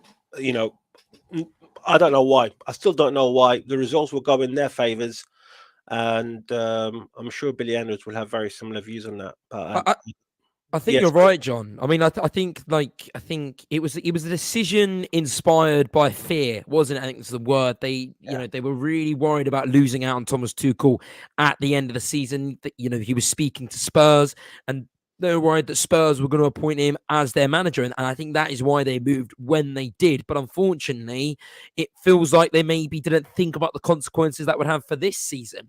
It's very unrealistic for a new manager to come in with a new style in the middle of a title race, when you're in a Champions League quarter-final, when you're in a DFB Pokal quarter-final. There's so much on the line. It's unrealistic. You're on like step 5. You're already going back to step 1. So I think it was a decision that was a thoughtless decision, really. And now they're kind of living with the consequences of it. And I guess we can't really be surprised that it's deteriorating like it is. No, absolutely. I think I can see why Bayern Munich done that, didn't they? And like you said, they were worried that because he was linked heavily with Spurs at one stage, just before Conte left. And I think Spurs tried their chances, didn't they, with Chelsea managers or ex-Chelsea managers, and it hasn't really worked out, isn't it? It was with Mourinho and AVB, Andrea Boash, and I'm sure someone else as well, if I remember rightly. It just hasn't worked out for Spurs when it comes to Chelsea managers. So I don't think Tuchel would have gone to Spurs regardless. But Bayern Munich, they wanted someone to come in that caliber, and I think they have to give. I think he's got the right to prove them right for choosing him, if that makes sense. You know, he needs a bit of a time. No, some managers come in, they've got the influence in doing so. Yeah, absolutely. Roy Hodgson, look how he's doing. But Roy Hodgson's not playing, he's not managing like Arsenal and Manchester City, who are top of the league, like Bayern Munich are. The pressure is different, and I think Bayern Munich fans need to accept that next season will be the season to judge Thomas Tuchel on. I think that's spot on. I think next season has got to be the season they do judge him on. And actually, it's unfortunate for Thomas Tuchel that he's kind of been fed to the wolves almost, shall we say, with the fact that absolutely. Yeah, he's been fed to the, what can he expect to do this late on? It's going to reflect badly on him with a team that capitulate like this, but that's just the case it is, and that's why it probably wasn't the best decision, an ill-advised decision. John, thank you very much. We're coming back to you shortly to discuss the Chelsea managers, but for right now, I want to go to Ed Dowling to discuss the 15 minutes left between Manchester City and Sheffield United. Billy Sharp came on in that game for Sheffield United. Ed, have they looked any closer to maybe nicking a goal back, a consolation prize, shall we say? Well, just as you left me, there was a good break actually from Iliman Ndiaye, who I think is definitely a Premier League player sooner rather than later. If they don't go up this season, Sheffield United, he should be in the Premier League. He's a really good player. But he broke through, released Billy Sharp, who did well, and then he played his pass to Ollie McBurney, and Ollie McBurney, I have to say, just doesn't look at it at all. Miscontrols his touch and then tries to pass out of his feet, and it just goes absolutely nowhere, much to the annoyance of the Sheffield United fans. But since then, really, it's been all City. And as we talked about before, Josh, this has really been exactly what City would have wanted. A relatively, low-intensity game from now onwards. They've won the game. There's I cannot fathom Sheffield United scoring 3, let alone 1, really, to be honest, at this stage. And they're bringing off Gundogan now. Calvin Phillips is coming on, and I'd expect to see a couple more changes before the end to get some of those peripheral City players on the pitch. Because it's an FA Cup semi-final at the end of the day. This is a great experience. Most players will never ever get to do this, so maybe Guardiola has that in his mind. But I think the thing that's most on his mind right now is that massive game in the week against Arsenal, and I think those substitutions are reflecting that, Josh. Unfortunately, just a step too far for Sheffield United. They've lived the FA Cup dream to its full extent, but it's just a little bit too far for them. They'll be packing up, going home to Sheffield. Losers, but they can hold their head high because they've had a brilliant FA Cup run. And surely, if they beat Luton in midweek, they will be joining Manchester City next year in the Premier League. And this is a fixture we will be seeing at least twice next year. So a taste of things to come for Sheffield United. To Patrick Norret now and to Borussia Dortmund and Frankfurt. Dortmund going into half-time 3-0 up. Patrick, but maybe that's the best scoreline. Anyway, they're going in at 3-0 up, and the game started, I would say, even Stevens until on 19th minute, where Bellingham found himself in the box, and he actually curled the ball bottom left-hand corner. And then I would say Frankfurt got back into it a little bit, but on the 24th minute, it was a 1-2-3. Goalkeeper, header, bang, goal. So it was Marlon, just basically a header from Adeyemi. Then it was 2-0. Then on the 41 minutes, they managed to, against a runner play, I would say they managed to move the ball across the right-hand side. And then it was crossed from the right on the left-hand side. Adeyemi crossed it. On the left-hand side, you had the left-back coming in. He then crossed it. And for some reason, Hummels found himself in the box and a headed goal on 41. So we're going into half-time with Dortmund leading 3-0 against Frankfurt. Will the Serie A top scorer strike again? After his stoppage time consolation goal against Milan in the Champions League semi-final, Victor Osimhen is back playing in Italy tomorrow when Napoli take on Juventus in Turin. The Nigerian superstar has 21 goals in the league so far, and for every goal he scores in this match, our partners at NairaBet will give you a 500 Naira free bet. So if he scores a hat-trick, you will have 1,500 Naira to play with. Get involved and visit www.nairabet.com/bonus for more info. Minimum acca stake required is 500 Naira. 18 plus only. Please gamble responsibly. 4 hours of football every Saturday and Sunday on Brila FM with Football Live. But it always starts with us. All the key action from around Europe's top leagues. Wow. Just wow. Manchester United versus Brighton and Hove Albion in the FA Cup tomorrow. Exclusive coverage on Football Live. And Liverpool take on Tottenham Hotspur in the Premier League next Sunday. Covered exclusively right here on Brila FM by Football Live.